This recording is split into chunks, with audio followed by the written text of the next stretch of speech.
Good morning, everybody.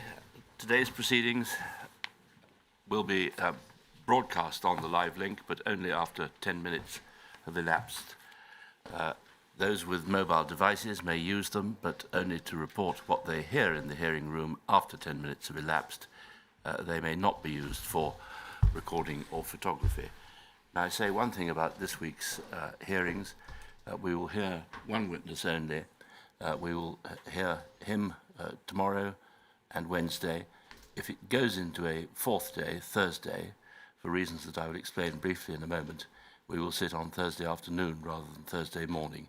The reason is simply that I have to attend with my wife a consultation with her neurosurgeon, which is of great importance to her, and I must be with her then.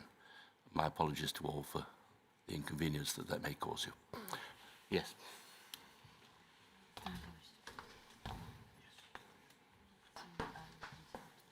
I do solemnly, sincerely and truly I do solemnly, sincerely and truly declare and affirm that the evidence I shall give shall be the truth, shall be the truth, the whole truth, and nothing but the truth. Mr. Barr. Thank you, sir. Could you give us your full name, please? Mark Stephen Jenner. You have provided a witness statement to the inquiry dated the 13th of October 2022. Are the contents of that witness statement true and correct to the best of your knowledge and belief? Yes, they are. Can I start with your recruitment to the SDS? Why did you initially reject the chance to join the SDS? I was enjoying the job that I was doing and I didn't want to leave it. When you were being selected for the SDS, did any part of the selection process involve questions being put to you about how you would deal with hypothetical scenarios? I don't recall that, no. You have told us in your witness statement about DCI Edmondson and DI Lambert's visit to your and your then wife's home. And you wrote, I do not think I or S realised just how great the periods of extraction from our normal lives would be, or the impact this would have on us. Is it right that one of the reasons that in your case the periods of extraction from your normal life were so great was the fact that you had formed an intimate relationship with Alison and lived with her? No, it is not. Why not? The period of extraction at that time was because I was involved in a lot of groups. I had to make a decent backstory stick in the early days. Although I was with Alison latterly, there was a lot of meetings, a lot of people that I met, which took an awful lot of time. You can't just dip into these scenarios without having a background and living in that community, which is what I did. I hadn't appreciated that at the time. Well, we'll come back in due course then to the detail of your relationship with Alison and the impact that had on your life. But for present purposes, can I move now to your time in the back office? You tell us that you met John Dines in a pub whilst in the back office.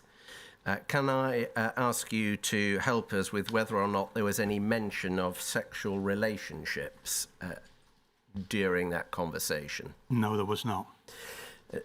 Did he speak at all about the possibility that you might get involved in sexual activity undercover? No, he did not.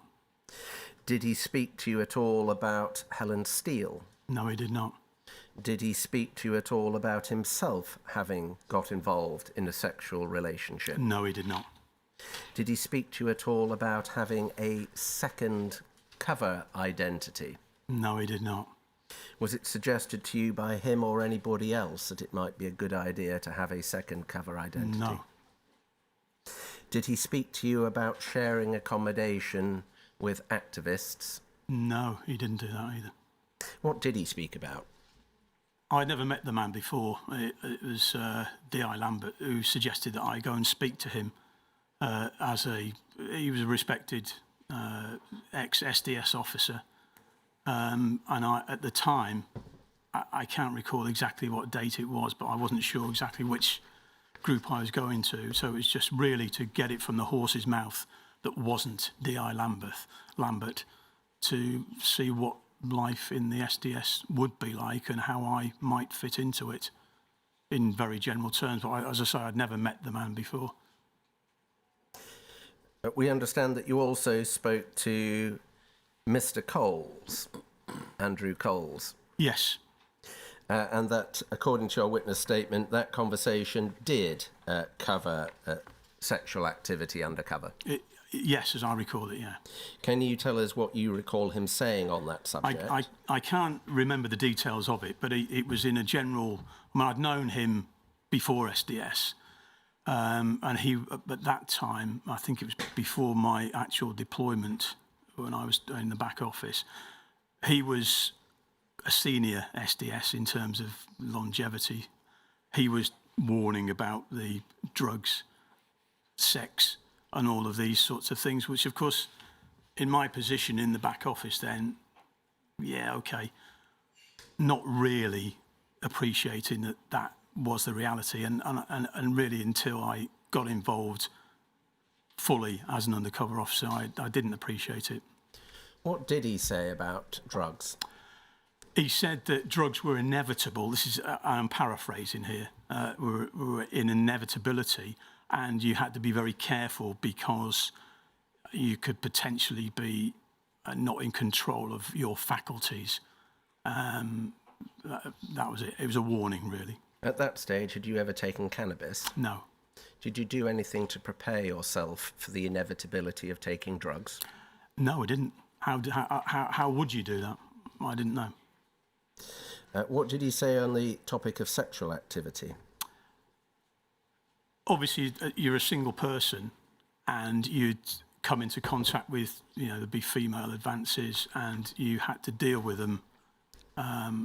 He didn't specify how you would deal with them, but it was an inevitability that you would find yourself in a situation like that.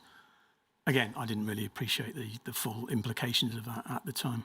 Are you sure he talked about female advances? No, I can't say for sure, but it's obviously you're in a situation with a female.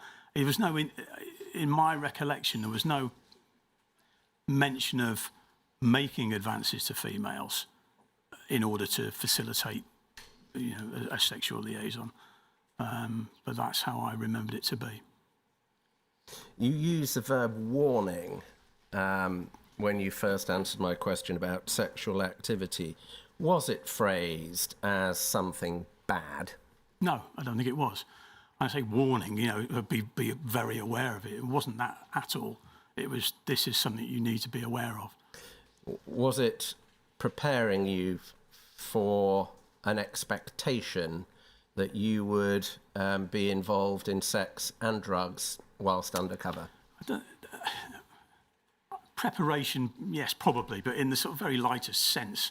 Not that it is absolutely inevitable, but there's a high likelihood that you will come into contact with both of those things. Was anything said about whether you should or shouldn't do it? No.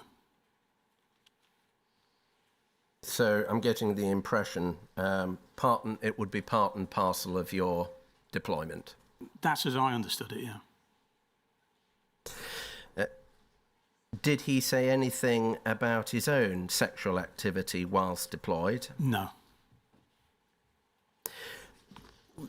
Why didn't you think you were going to be affected at that time?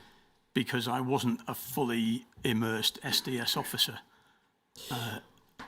What were your reflections when you were effectively being told that your deployment might involve your taking controlled substances? Well, I mean, I think cannabis is an inevitability in moving in those circles. I thought, well, that's not a problem. Anything more than that would be easily to resist. I wasn't interested in that because I didn't know, having had no experience of that other drugs previously.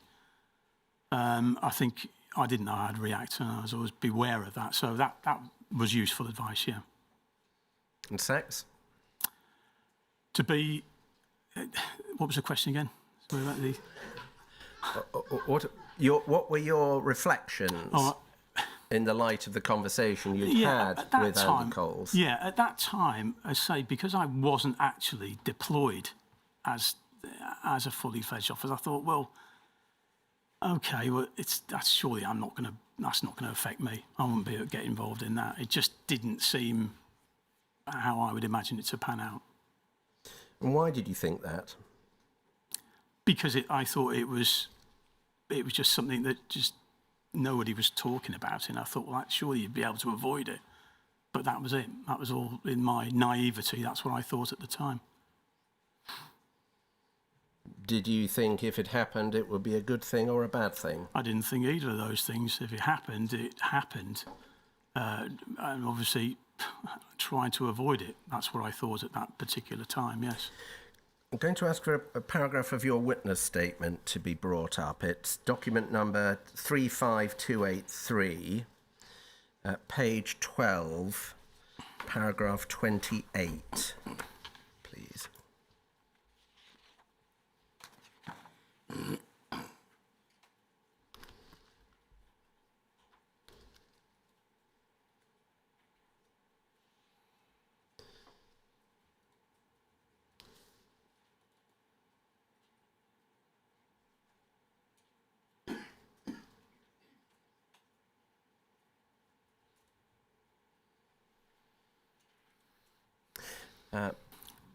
In this paragraph of your witness statement, you deal with the document that is known as a tradecraft manual, and in particular, the guidance within that about sexual relationships.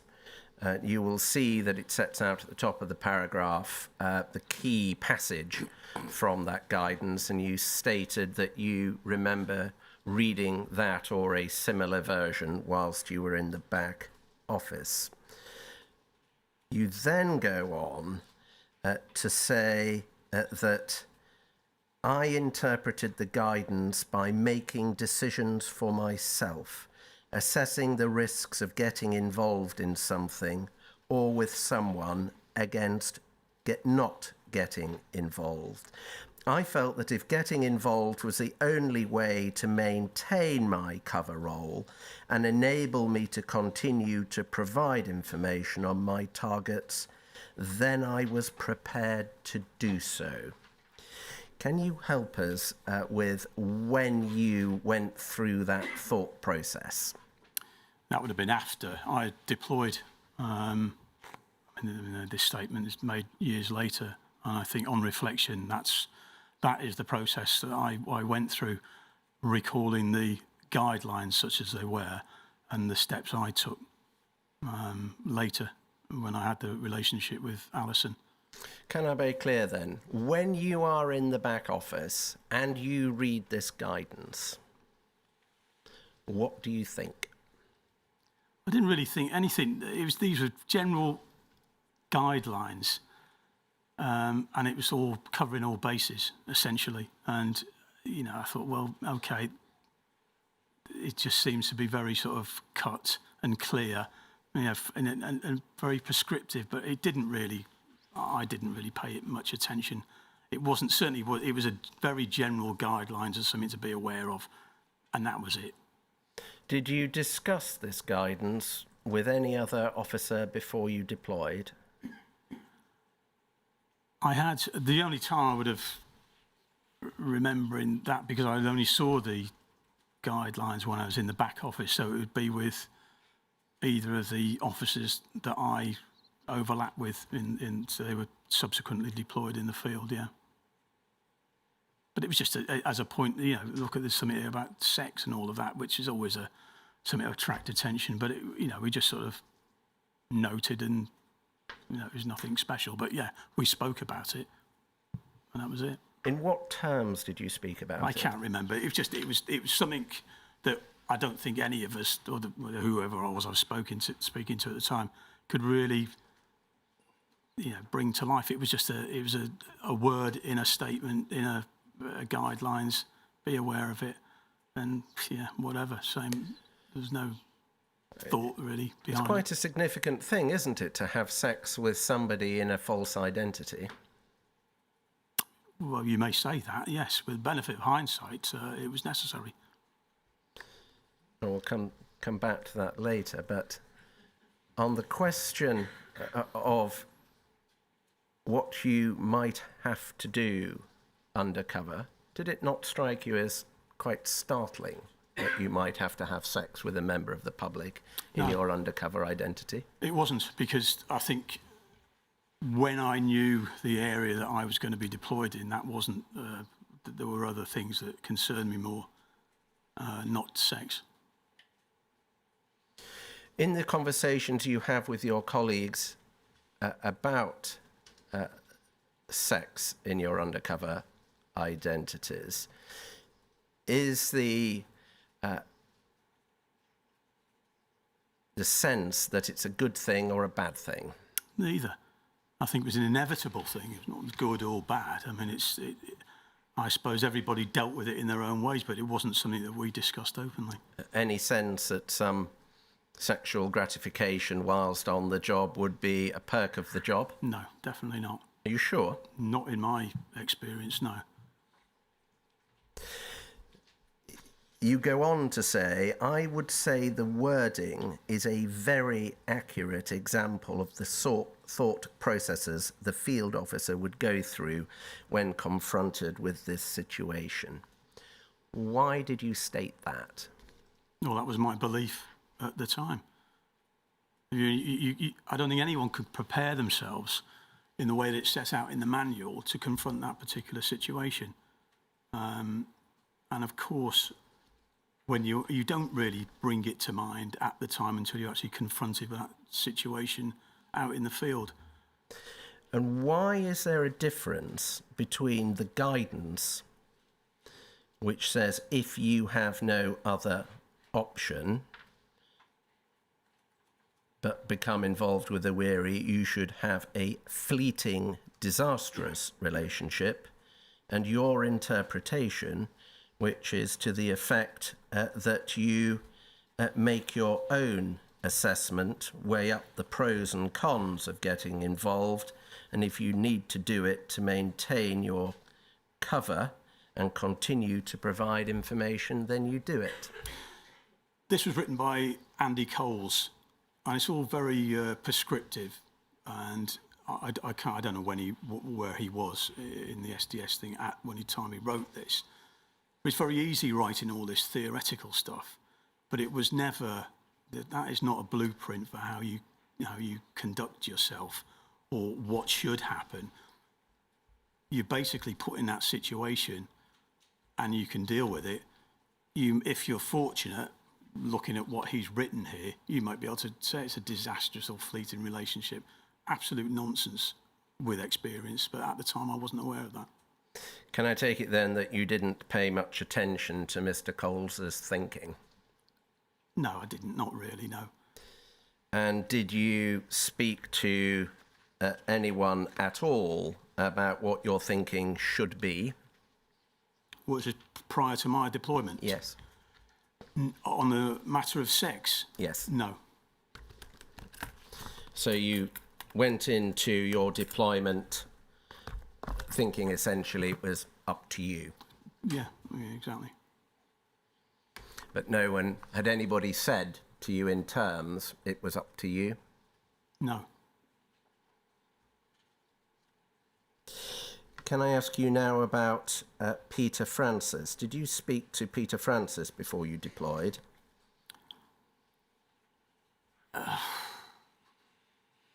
I didn't speak to him as in like a nice a one-to-one discussion. I might have been introduced to him when I was in the back office, but I don't recall it, if I'm honest.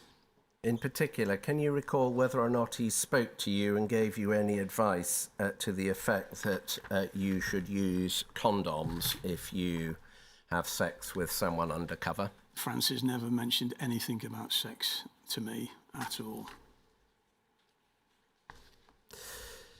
At any point during your time in the SDS, did you hear any rumours about any undercover officer having fathered a child? While I was in SDS, no. No, I didn't hear any rumours, not until I'd finished. Can I take it from that answer there was a time when you heard a rumour that a UCO had fathered a child? That was after I finished my deployment. Yeah. When was that? It was in the press. I can't remember when it was, the early 2000s.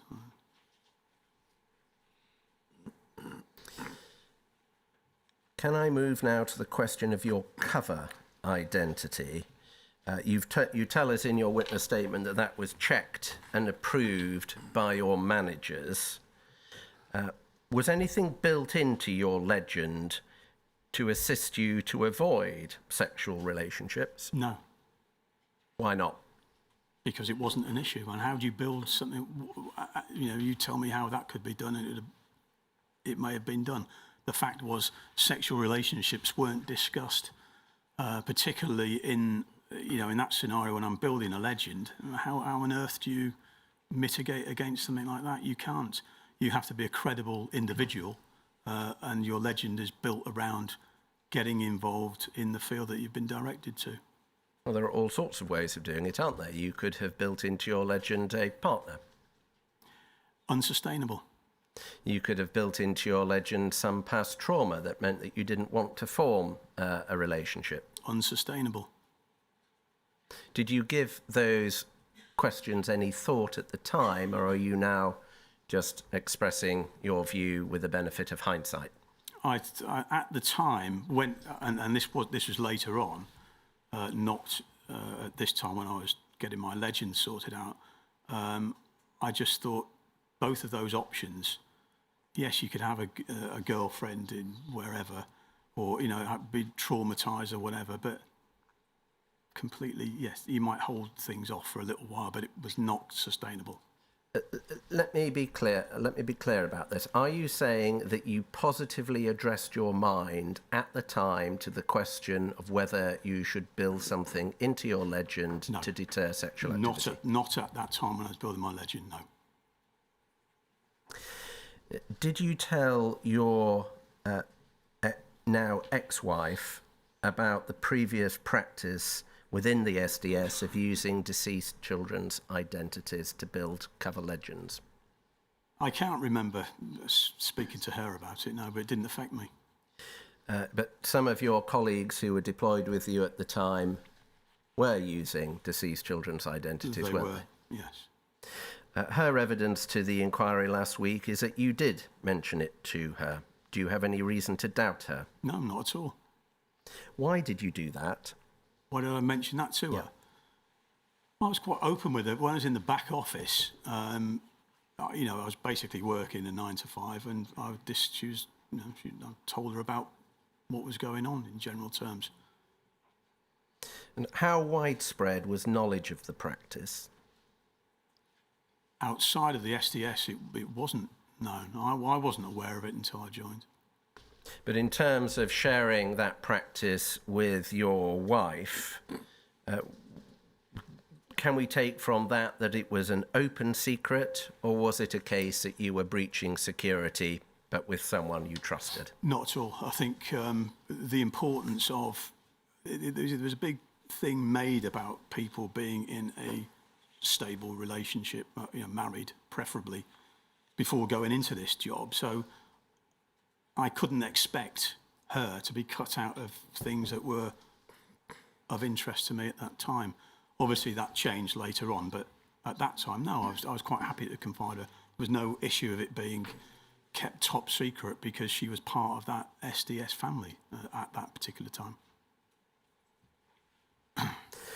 Did any undercover police officer tell you that they had researched the backgrounds of the child whose identity they had taken, or their family? Can I just initially have a yes/no answer to that? Yes. Is this an officer whose name is out in the open, or No, is it somebody who might be? Could you write the name down, please? Yeah.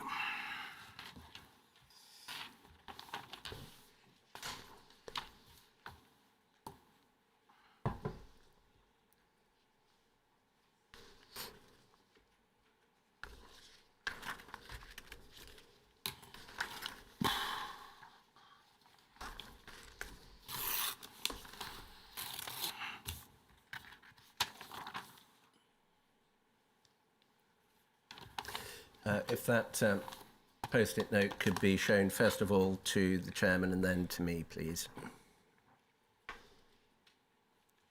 Thank you.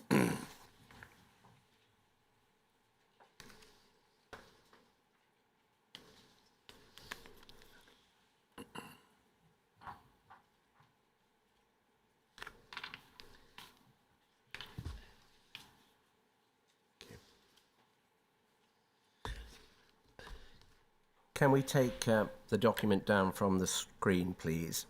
I'm going to rewind now back to when you joined the Metropolitan Police Service in the first place. That was in 1985, wasn't it? Yes. In 1985, in terms of race and race discrimination, the world was a different place, wasn't it? It was, yeah. There was more widespread overt racism in society, wasn't there? I would say so, yes. And diversity within the Metropolitan Police Service when you joined, racial diversity? Amongst officers? Yes. There were a small number of black officers, but it was a small number. That was it, really. As a uniformed officer, did you ever experience any of your colleagues in the 1980s saying and doing anything racist? Yes. And how prevalent was that? I wouldn't say it was prevalent, but it wasn't unusual. And you went on to join Special Branch in 1989? Correct. Still culturally a long way from where we are today. Less so, I would say. And in Special Branch between 1989 and joining the SDS at the end of 1994, how prevalent were instances of people saying racist things?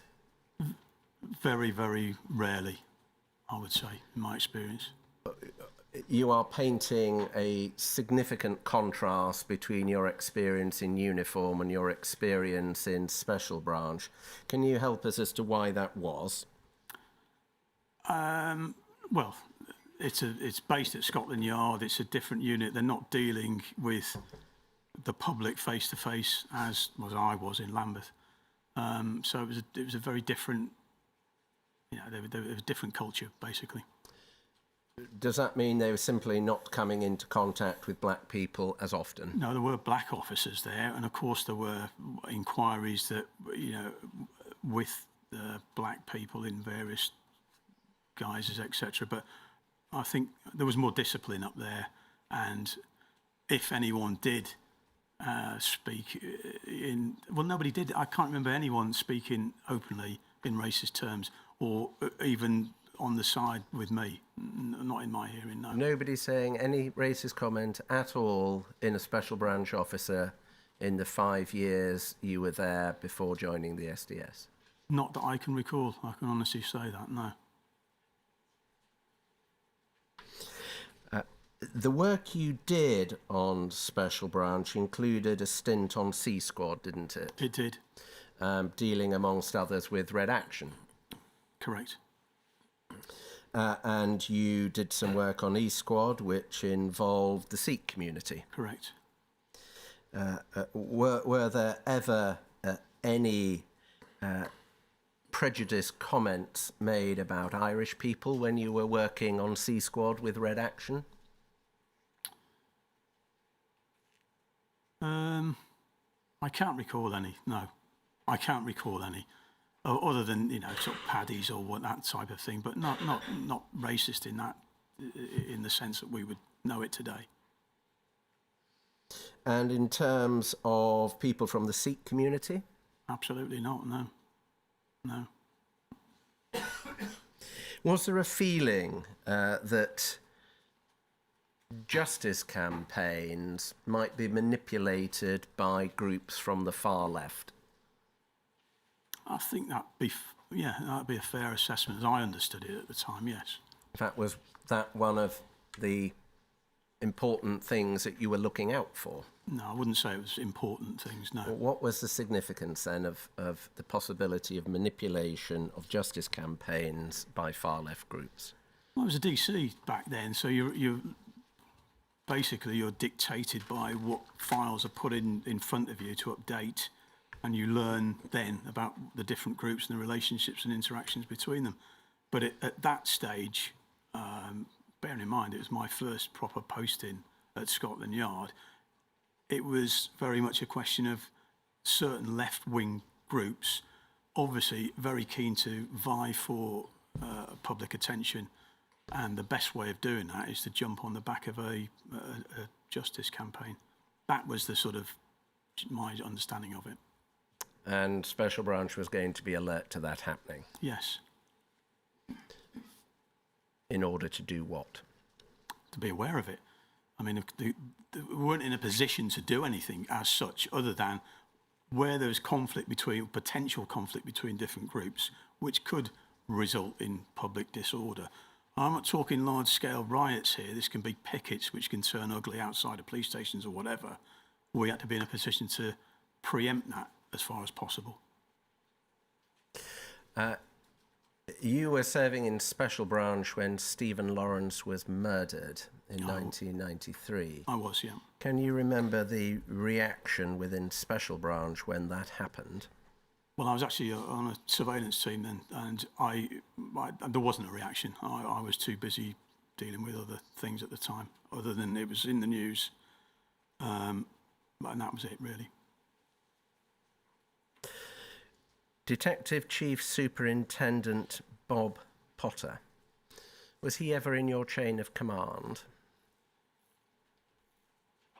I think when the very first posting I had was at Heathrow Airport, and I think he was the chief superintendent there, but I'd never met him.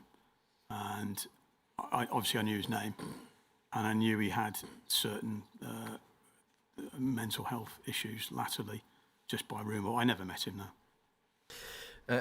When you say you knew he had mental health issues latterly, the inquiry has received evidence that there was an incident at a bingo hall in Battersea involving a significant racist outburst, which set in course a chain of events which led to DCS Potter being medically retired.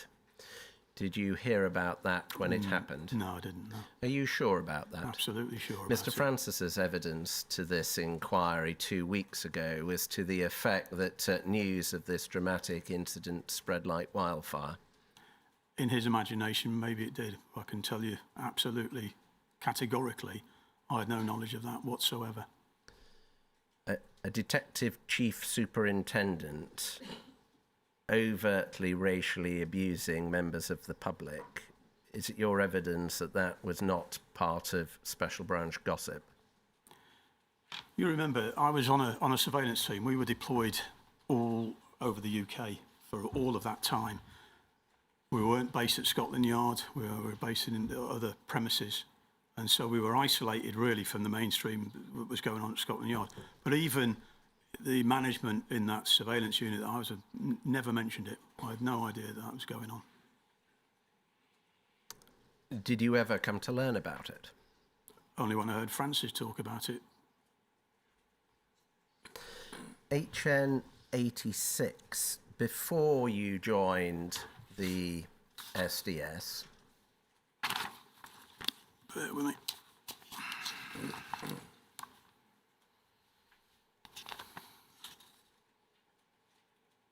Yeah.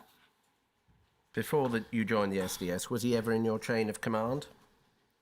No, he wasn't. Did you know him? By sight. And obviously you got to know him when you were in the SDS. He did, I think he did my very first contact with that unit was a discussion with him, yeah. But then he left fairly soon afterwards. He did, yeah. Was he ever racist in your presence? Never. Mr. Francis has given evidence to the effect that HN 86 used crude racist slurs, such as calling black people monkeys.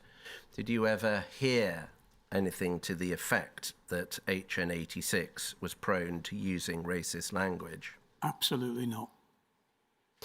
What was his reputation? He was, I think he was known as, he was like what he looked, his physical appearance made him look like one of the Thompson twins, and he was quite an eccentric character, but he was a very kind, competent manager. That was his reputation, and that's how I found him to be. When you say kind, do you mean thoughtful of the needs of others? I got that impression, yes. Presumably, in the short period of knowing him, you wouldn't have able to get to know him too well. But in the period you did know him, was he kind to everyone, or were there exceptions? Well, I mean, I couldn't possibly say. I mean, there was two occasions I met him, and it was basically a recruitment drive on his part to try and want me to become involved in SDS, I suppose. So I can only put it from that perspective. Was your chain of command always all white in the SDS? Yes, as far as I remember, yeah. In Special Branch? Me personally, yes. And whilst you were in uniform? No. And what was the approximate ratio of white people to people from other racial backgrounds? Are we talking management or yes, in management? Total management. Oh, let's see. I'd imagine it's got to be 15-1, perhaps. What was the impact on the culture within the SDS of having, from a race discrimination perspective, an all-white management? Didn't even give it a thought. They were management. Did it affect the culture and the attitude and approach to people from other racial backgrounds? I would say no. Special Branch? What, in general? Yeah. I don't know. I don't know. Not in my experience, it didn't, no. Uniform? Again, in my experience, I mean, I can only go back to my time at Clapham, where the most respected senior officer at that station at that time was a black chief inspector. And he was the gold standard of managers, and you know, to this day, he was. And did he bring a perspective to the unit of someone who was black, which added to understanding? What, in uniform you're talking about? He would have done, yeah. I'm pretty sure, but there weren't, in that particular relief I worked on, there were no black officers. And in that sort of perspective and lived experience and understanding, as a black person, was missing from the SDS management, wasn't it? Yes, it was, as in they weren't there, yeah. Were you aware that there'd been a number of racially motivated attacks in South East London prior to the murder of Stephen Lawrence? Yes. And as a Special Branch officer, what was your experience of what Special Branch was doing about that? This would be what, early 90s. Again, yes. I mean, this was all, I'd have heard that through the news media.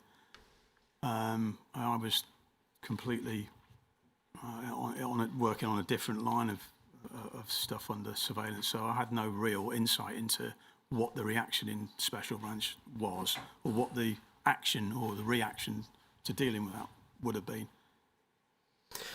I'm going to move forward just a little bit to follow this theme. When you were in the SDS, in April 1996, there was an attempt at a private prosecution of those suspected of murdering Stephen Lawrence. There was quite a lot of publicity about the collapse of that prosecution. Was that the subject of any talk or discussion within the SDS? I can't honestly remember it, but it was a big story. You could have seen it on the news, unless somebody had been specifically reporting on that. Then no, it wasn't discussed as a "have you seen this? Look at what's happening on the news" sort of thing. So no, that's not my recollection of it at all. Well, was the unit keeping tabs on those left-wing groups that might wish to influence the Stephen Lawrence campaign? I'm sure they would have been, yes, but I can't recall who or what those groups were. And was there any discussion of those groups and their activities in respect of the Stephen Lawrence campaign? Not to my knowledge, there weren't, no.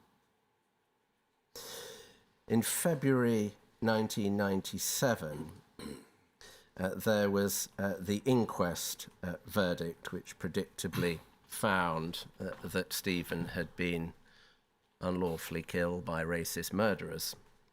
And the Daily Mail famously printed the headline, "Murderers," the following day. Did that cause conversation in the SDS back office? Not that I was aware of, no. You sure?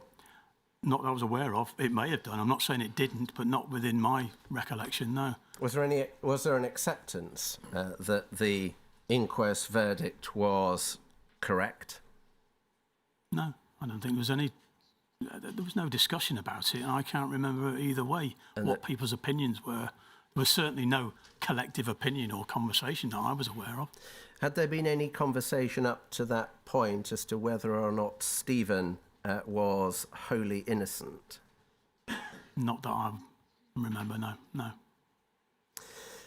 In March 1997, the Police Complaints Authority launched an investigation and went on to conclude that there'd been failings in the investigation of Stephen's murder. Can you recall that conclusion being the subject of conversation in the SDS back no, office? I don't, no. Might it have been? Conceivably, yes. You've got to remember that at that time, we were when you deal purely with your own field, that's what you concentrate on. People may talk about this, but I can't remember that.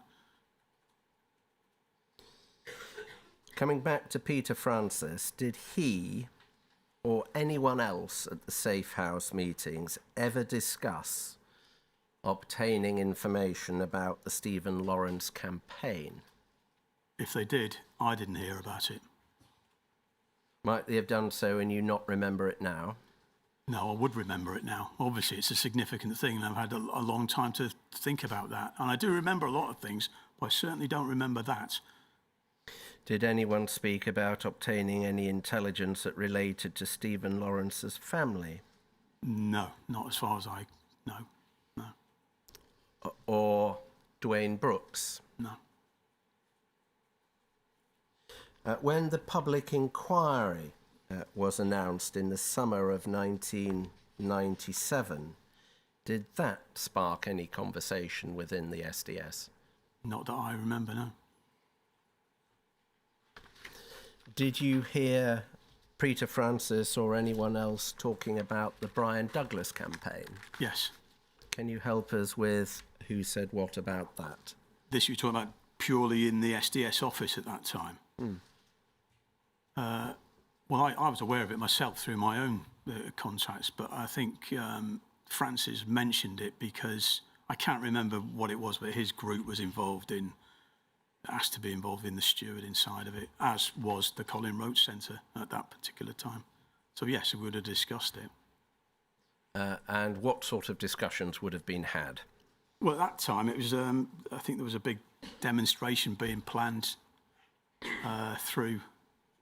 I think it started off in Brixton, going down to the Oval, and various groups were going to be involved in it, including the one that I was involved with. So that was the discussion, basically around the practicalities of that. So I'm getting a picture of you're in the SDS office and there is discussion about a forthcoming demonstration and you are speaking to your colleagues about that. Yes. Was that sort of conversation had about any justice campaign in circumstances where there might be a big demonstration coming up? It would normally be discussed, yes, if we had an input or possibility of an input, yeah. And what sort of things were said about the campaigns themselves? Very little. I mean, as far in the actual, the reasons for it and all those details, certainly from my perspective, it was purely about the potential for public disorder. I was very sort of early in service in SDS at that time, but I think there were problems anticipated because they were looking for stewards to steward that particular march, and they were called to a meeting which I attended at Lambeth Town Hall. Did people discuss the role of left-wing groups in relation to the potential for disorder at marches organised in support of black justice campaigns? Well, in general, or are you talking about the Brian Douglas? Yes, I mean, it was. That's always a possibility. And what was the feeling as to how black justice campaigns mixed with left-wing campaigners in the context of public disorder?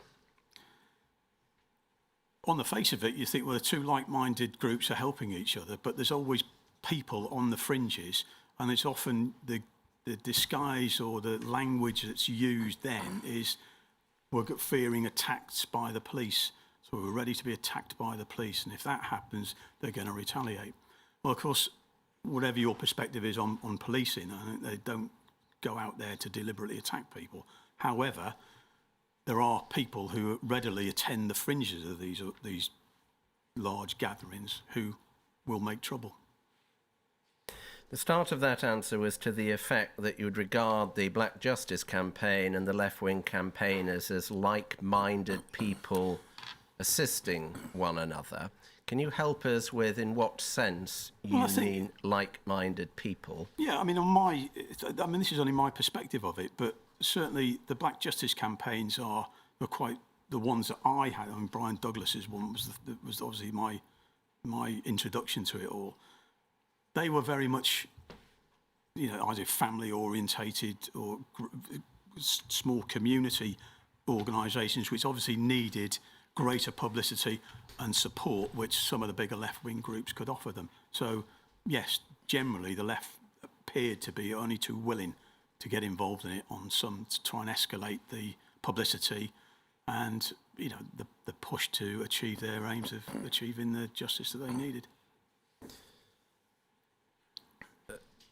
So are you saying you regarded Brian Douglas's family as like-minded in comparison to the left-wing activists? Well, no, I'm not saying that. Whatever their actual views and the background to it are, I don't know. But in terms of organising a demonstration, certainly they wanted a peaceful demonstration. They wanted a large demonstration to highlight their aims. But alike in the sense they both wanted justice. I would say so, yeah. Yeah. Justice being the holding to account of, as the case may be, whatever it was, yeah. The police, yeah. Or racist murderers. Yes. Nothing wrong in that. Nothing wrong with that, no. So why the police interest? Again, public disorder. It's all very, very nice and clinical, talking about these sort of groups in complete isolation. But you look at the people around the edges who want to make trouble. If there's a police presence there, they will go out of their way to make problems. Now, obviously, the family groups and certain elements of the organised left-wing groups don't want that to happen. But it will happen. When you get large crowds like that, you will get these agitators who will start problems with the police in the hope that it will escalate. HN81, who used the cover name David Hagan. Bear with me. Okay. Yeah. Our understanding is that he overlaps with you from about the summer of 1996 onwards. Is that about right? I can't remember. It was somebody I didn't really know. Did he or anyone else at the safe house ever refer to his activities collecting intelligence about the movement for justice in Brixton? I honestly can't remember. If he'd just started, he was a very quiet bloke, and I was quite surprised at him being put in that position. But I honestly can't remember anything about his deployment around that particular time. Asking you to focus on him, did he say anything about the Stephen Not that I Lawrence can remember. inquiry? He may have mentioned the Stephen Lawrence at some point. I don't know when it was, though. And when you say he may have mentioned, can you remember him doing so? Well, at that point, again, in sort of later 90s, the Stephen Lawrence was an important, it was a big news story. The name, he may have mentioned his name. I honestly can't remember, but that was the area of, I think he was based in South London anyway, so that was the area he would have come into contact with that. But whether he was relaying something he'd seen on news, I honestly can't remember. It was obviously a very big news story. Yeah, of course, yeah. And it was one that was closely associated with criticism of the Metropolitan Police Indeed, Service, yeah. wasn't it? Yeah. Was that criticism of the Metropolitan Police Service ever the subject of discussion within the SDS? No, I don't think it was, no.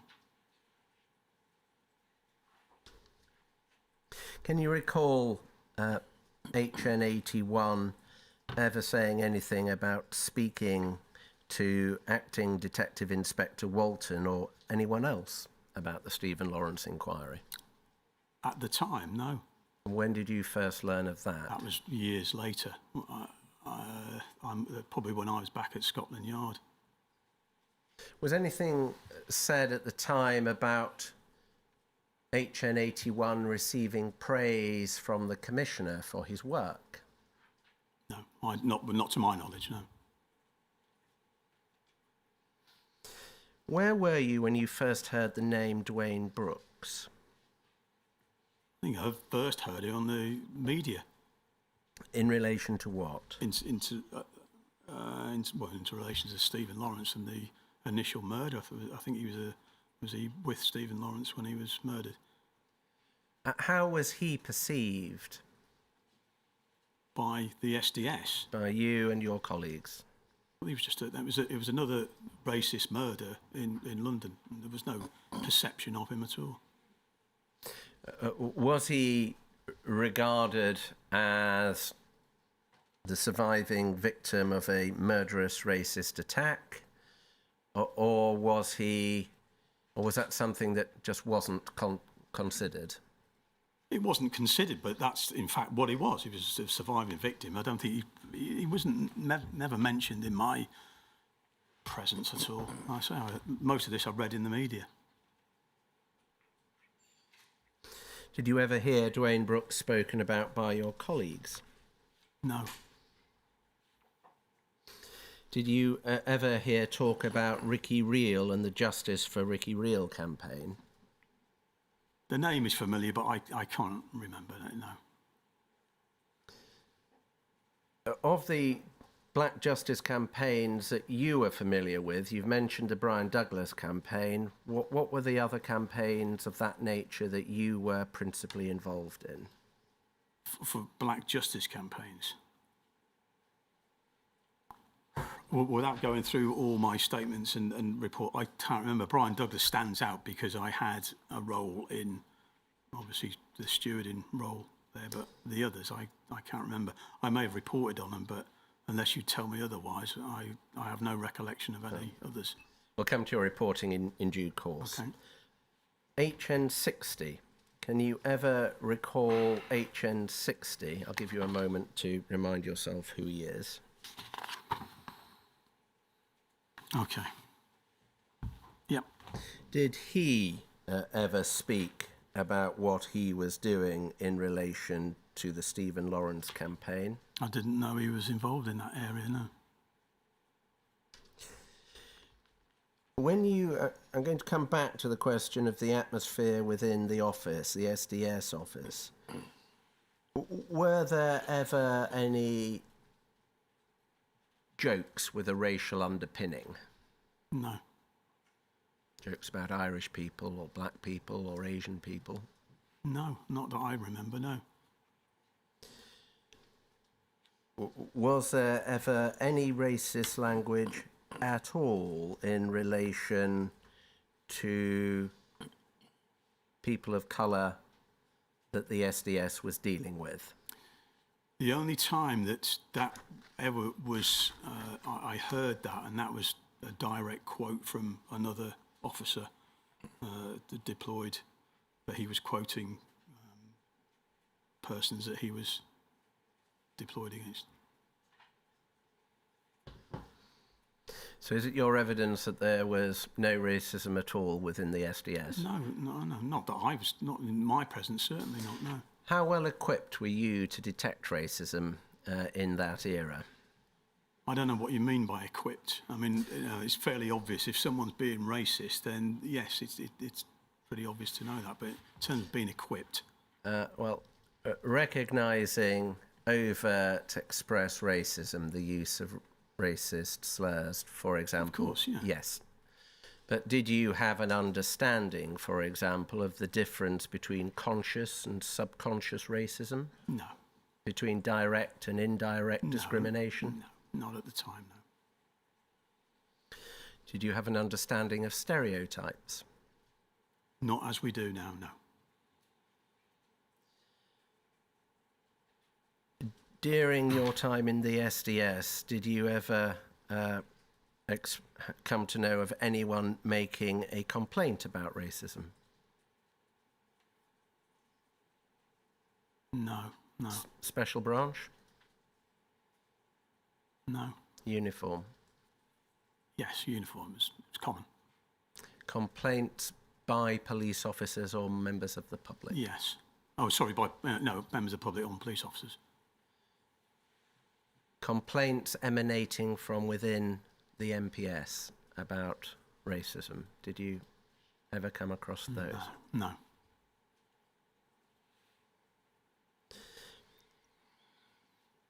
You have given evidence that there was overt racism when you were in uniform. Mm-hmm. Can we take it from the lack of internal complaints that those remarks simply went unchallenged?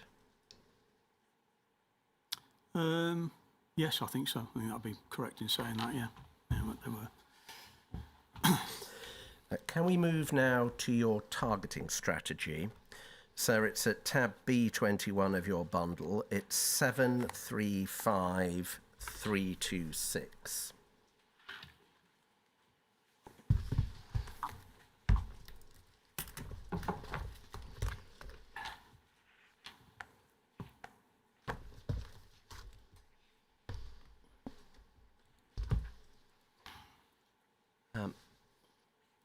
If we could go, please, to page 4 of your targeting strategy. And I'm going to ask you first of all about paragraph 3.3. Before I do so, who wrote this strategy? Bob Lambert. Reads, as indicated, London Class War and the Hackney Community Defence Association are probably not worthy of monitoring in terms of their own importance, but both are assessed to be suitable vehicles for an undercover officer establishing an anarchist reputation. Is that an accurate summary of the targeting direction that you were given by Bob Lambert about those two groups? It's at the time I didn't know any better, but I think after I'd sort of launched into the SDS world, this is all written from a very late 1980s perspective. Anarchism here is spoken in terms of a lifestyle rather than actual political conviction. So, it was all very sort of wishy-washy in that sense. To what extent did anarchism feature in your initial targeting briefings? I think when Bob tended to use it, as I say, as more of a lifestyle thing. But and he was used, anarchism as being a bit of a freewheeler in that sense. That's how I took it to be. There was no, because I wasn't targeted against a particular group, just an individual. So it was a word that was used, but I didn't take it seriously as a. In terms of your appearance when you first deployed, is it right you deployed with a mullet? A mullet? Yes. No, I didn't. What were offended? What look were you sporting when you first deployed? Well, it was a crew cut and goatee. Couple of We've earrings. seen As per photographs and videos with that look. That's it. But is it right that you initially deployed looking rather differently and then adopted the crew cut later? I don't think so. No, not knowingly. To what extent did you think you were deploying into the anarchist arena? I didn't really, if I'm honest. I mean, they mentioned here class war. Class war were a spent force. They were just a newspaper anyway. They hadn't been active since the poll tax riot. But they are anarchists, aren't they? Allegedly, yeah. But not in, I wouldn't say strictly speaking, in terms of their political convictions. However, I'm not an expert on class war, so I couldn't say. With regards to the HCDA, I'd read up about them. But again, that was a sort of late 80s, early 90s things, which had sort of coagulated really into the Colin Roach Centre. But I didn't think that it didn't sound like an anarchist, not how I would expect an anarchist to be. They're in a group for a start. So. Well, what was your understanding of what an anarchist was? Well, an anarchist is a political conviction. Without sort of, it's a loose confederation. There are certain anarchist groups which are out there not mentioned here. But I think in Bob's interpretation, he would look at the sort of the crusty types, all of those people that you saw at the poll tax riot in 1990, dressed like that, had no particular affiliations, but it was a lifestyle-driven thing. And I think that's where it was, as opposed to a very tedious, boring anarchist dialective, and I've been to some of those meetings, so I do know about that. What was said to you by Bob Lambert before you deployed about Mark Metcalfe? It was decided that Mark Metcalfe, because he was, I didn't know the bloke at all, because of where he was positioned, and his numerous contacts. He has got a lot of contacts, and he is essentially community-based, that he would be a useful person to target against. Was he described to you as an anarchist? No, I don't think he was, no.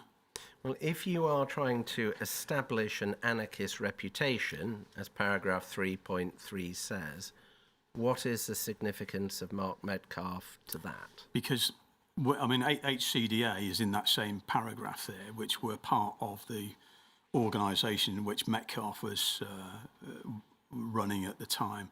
And in what way was a focus on Metcalfe going to help you? I can't answer that. I was told that I was the first.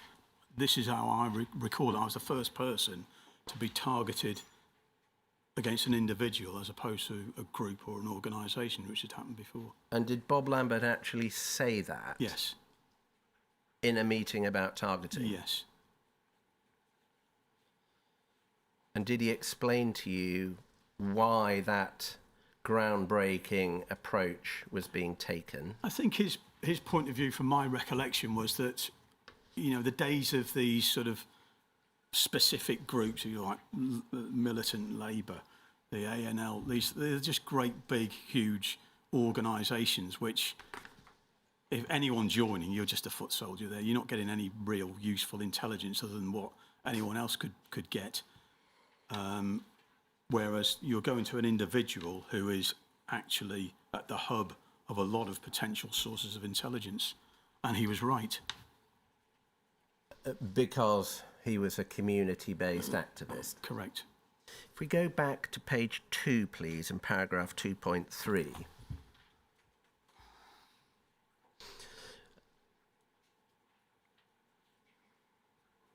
Give you a moment to refresh your memory about the contents of that paragraph.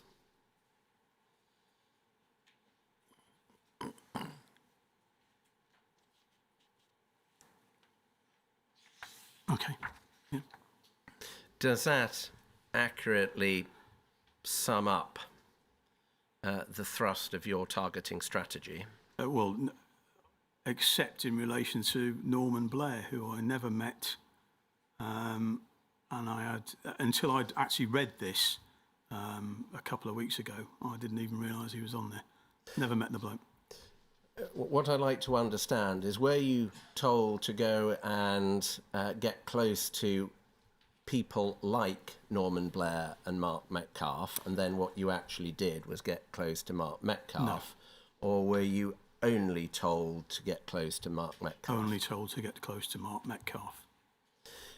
From the wording of this paragraph, can we take it that Bob Lambert misunderstood Mr. Metcalfe to be an anarchist at that stage? I think that's a fair comment, yeah.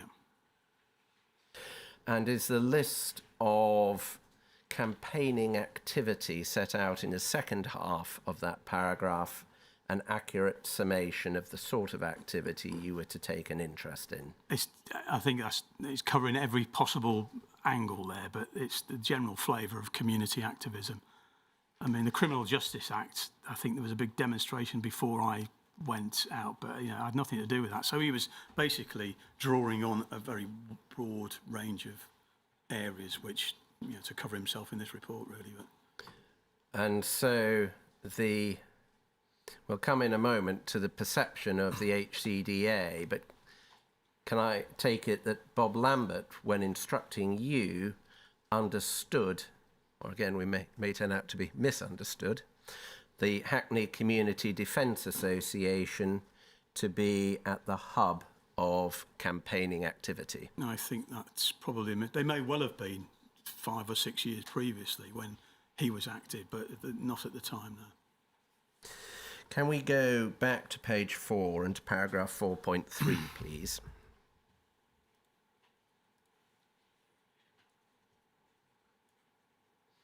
This is about accommodation.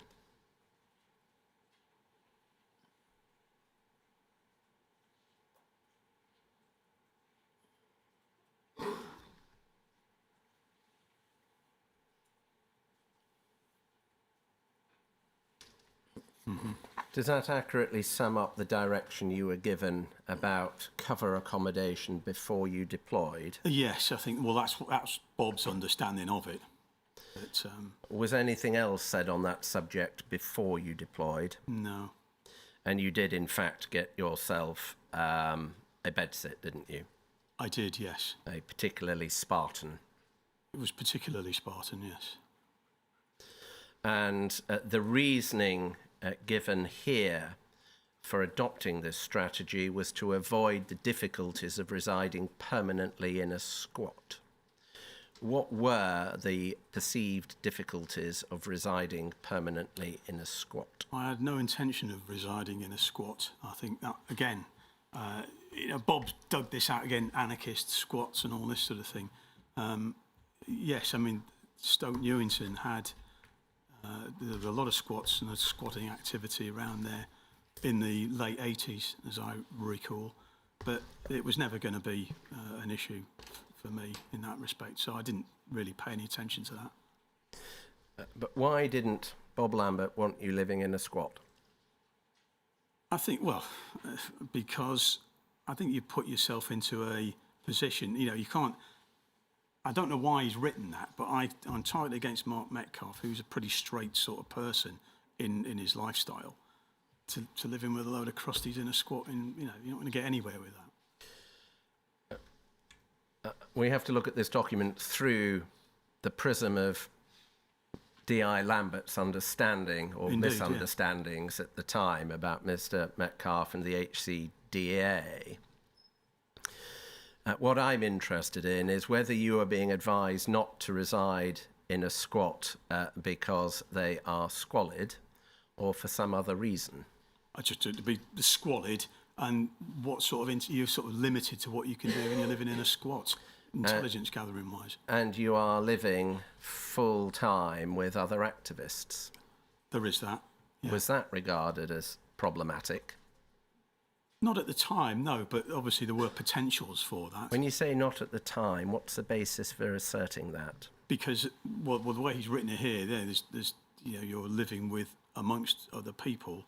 It's very difficult to have a life outside of that, which was the subtext of what he was writing there. But it didn't really compute with me because I had no intention of living in a squat. And another reason to avoid living in a squat would be to reduce the risk of sexual activity with members of the public. Was that ever articulated to you? Not at all, no. Can we take that document down now, please?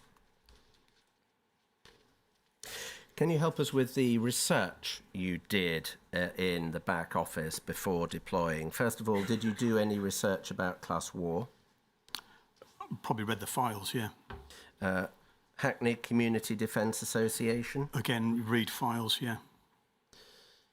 And what did you glean from reading the files on the Hackney Community Defence Association?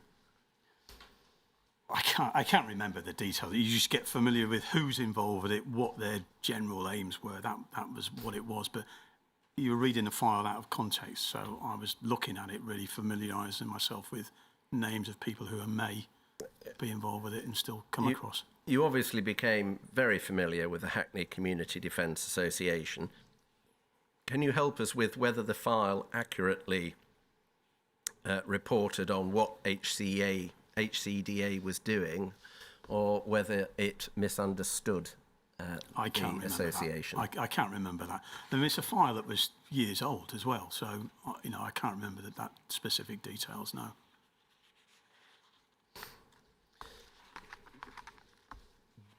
Did you know that the HCDA was involved in assisting people to bring legal claims against the Metropolitan Police Services Commissioner? Yes, I did. And that it was involved in helping people defending themselves in certain criminal prosecutions? Yes, I became aware of that. Did you become aware of that as a result of reading the files? I can't remember, but I certainly did when I first got involved with it. Did you discuss those activities with your managers? When I was involved in those sort of... At any time? Other than that, yes, I might have mentioned it in a report, but it was not. It wasn't discussed as a specific subject at all. No. Were no. any boundaries set for you about reporting on litigation against the Metropolitan Police Service? No. Or prosecution by the Crown Prosecution Service? No. Did that ever change? No.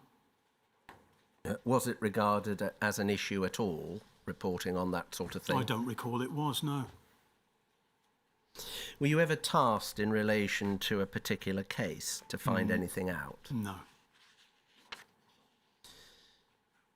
Did you? Well, we'll come to your reporting in due course that's been recovered, but can you recall, as a matter of generality, whether you would report upon the cases that were being supported by HCDA?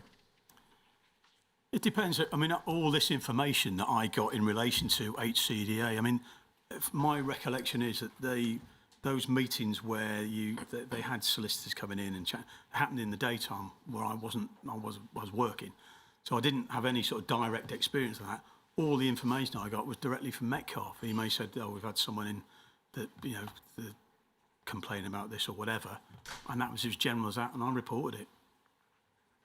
So, second-hand, you would report about the cases that the HCDA was taking an interest in? I would report anything that I come across, and it's for them to decide whether it's relevant or not. Any feedback on that sort of reporting? No, Never told not to do it? no, Never asked to do more? no. Did you research Graham Smith before deploying? No, but it was a name I was familiar with. I think it may have been under the HCDA research. So he was someone I was familiar with through reading about in the files. I may even have drawn his file for background. Can you recall what impression you had formed about Dr. Smith, as he now is, before you deployed? Just that he was a long-term committed campaigner, and that was it really. A campaigner in what sense? Social justice and particularly issues around Hackney and Stoke Newington. So you regarded him as a general political activist? Yes, he was, yeah. How did that impression compare to the reality when you met him? Well, from my recollection, I only met him the once. He didn't look particularly active to me.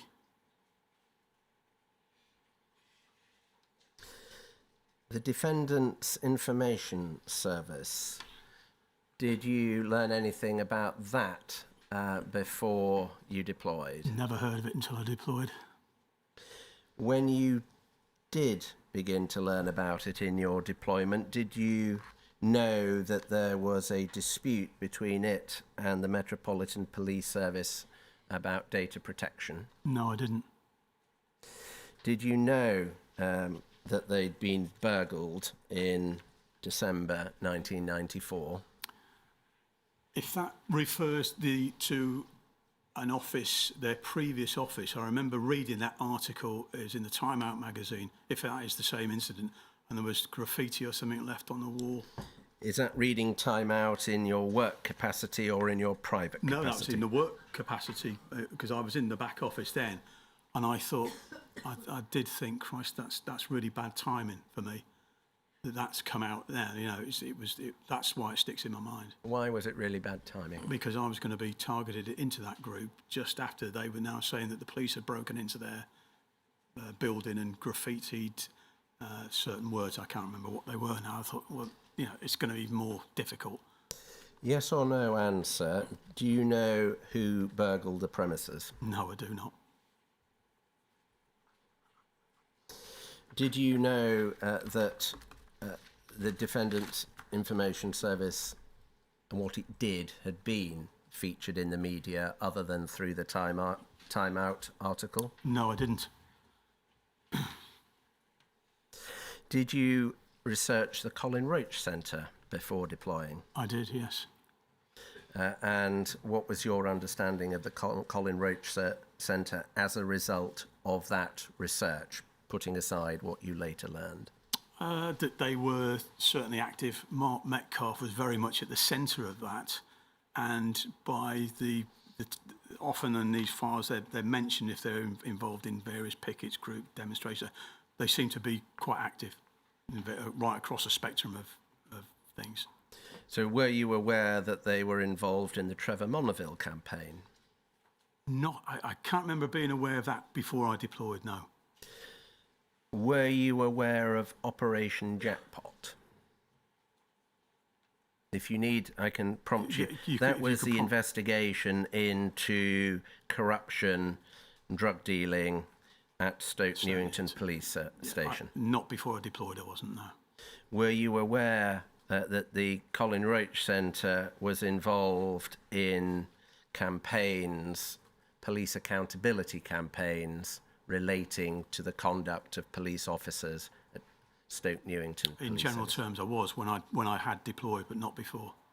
Were you aware generally that Stoke Newington Police Station in the early 1990s had a very poor reputation? I did hear that, yeah.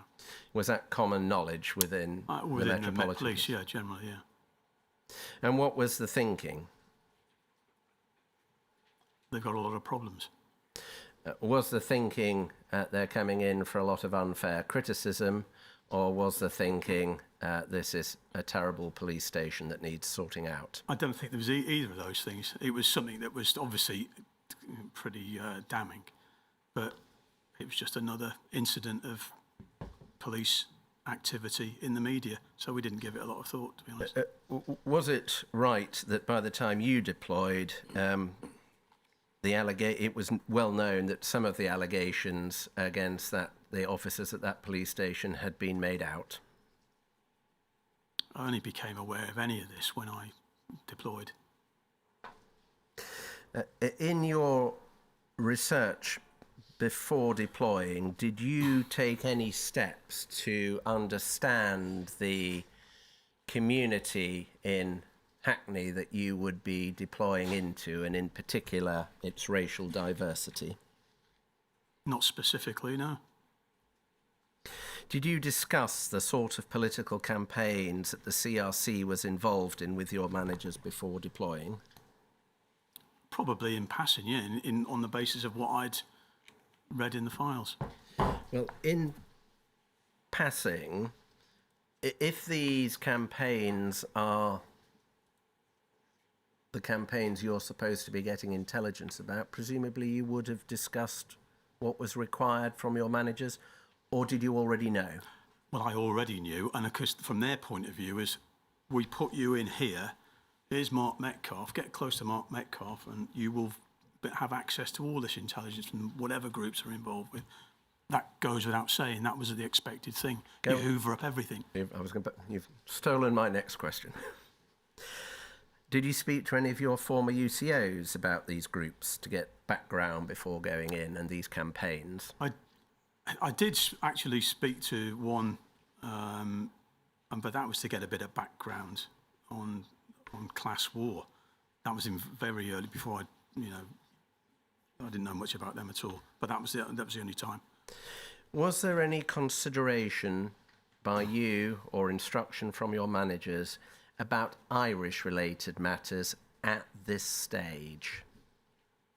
Other than the fact that Metcalf had on his file, he'd been involved allegedly with AFA and Red Action. Now, my particular interest, but I'd spent 3 years being involved with all of this sort of stuff, which was so it was particularly interesting to me. But at that stage, it was a scattergun. You pick up everything. Yes, there could well be an Irish angle to all of this. We didn't know what it was and to what extent. So is this a convenient time to take our morning break? Certainly. We have a 15-minute break for the benefit of the transcribers and you in the morning, and similar in the afternoon. Thank you. Right.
Well, Thank you, sir.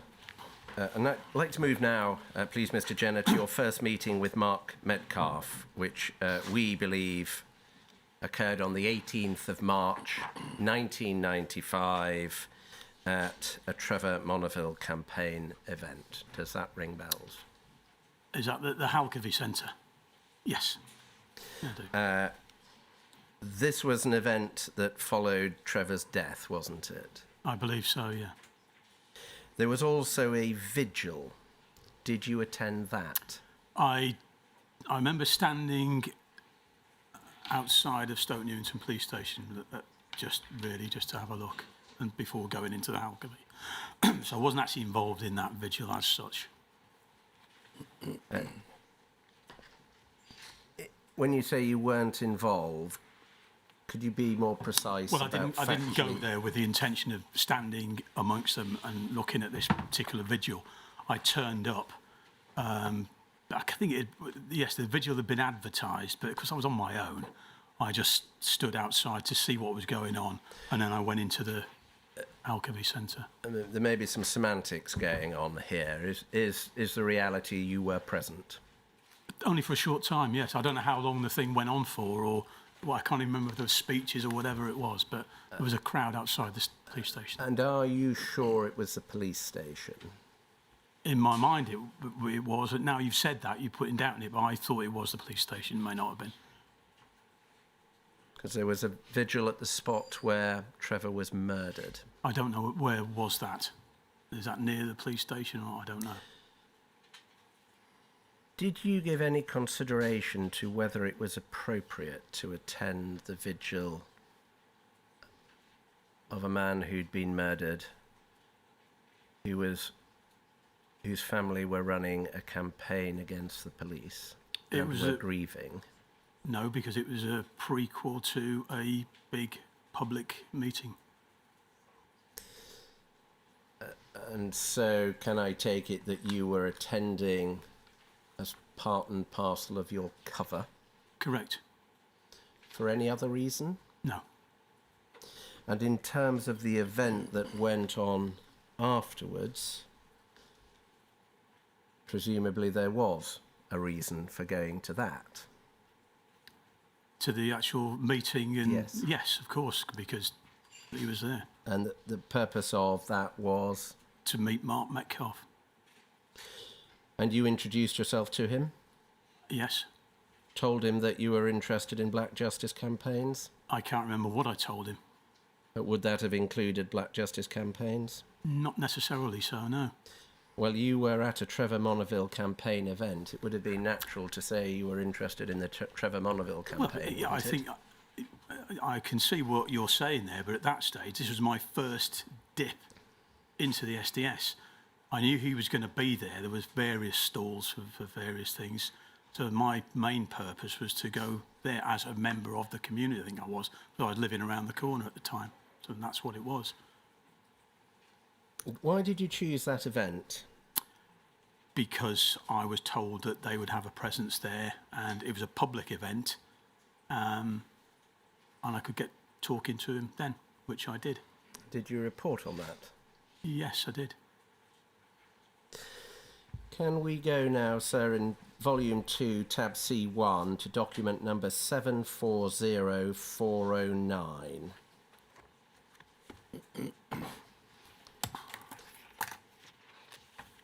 When we've got it up, could we start with page 2, please? This is the first report in time that the inquiry has recovered.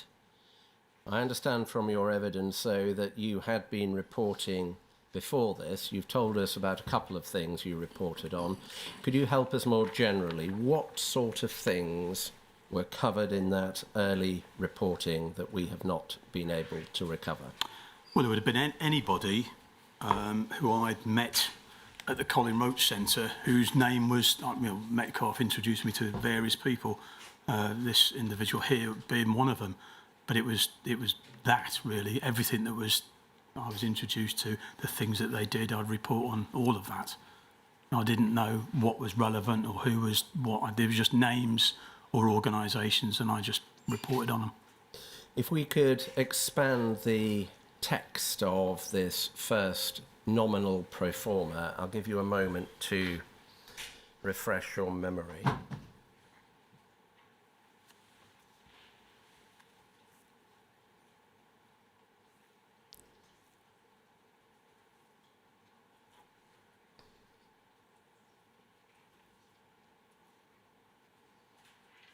Okay. What was the significance of Celia Stubbs's involvement in what you term anti-police activities? Well, can I say, first of all, I didn't write this report. This is based on intelligence that I supplied. This would have been written by the office. And in respect to the Celia Stubbs thing, that would be, I don't think I spoke to her directly. This would all have been spoken to me or introduced to me by Metcalfe. The phrase anti-police activities, is that one that you would have used? No, that sounds like a generalisation, office speak. It's not one I'd have used. Well, what I'm interested in is whether it was the generally used term by SDS officers. In general terms, yes, it would have been. And also whether that was a term that was in general use within Special Branch. I think so, yes, generically, yeah.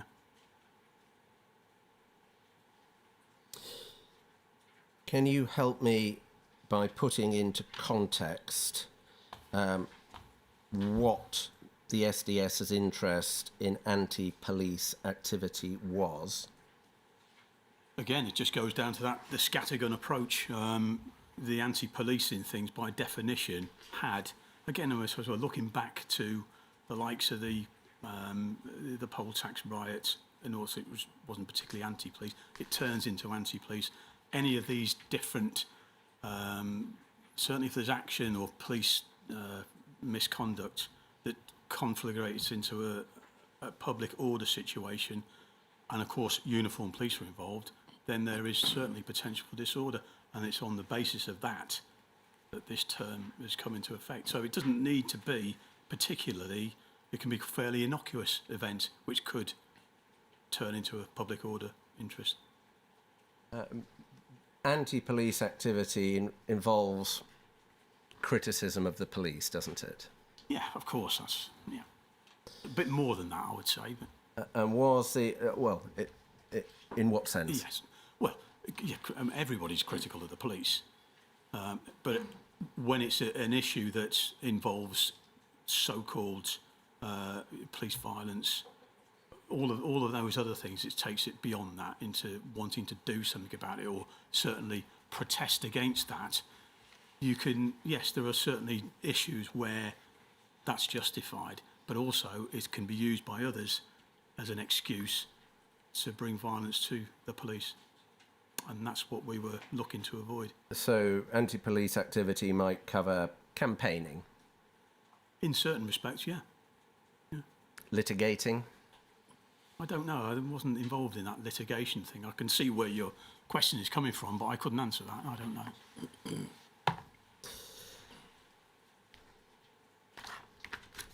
So how would you define anti-police activity?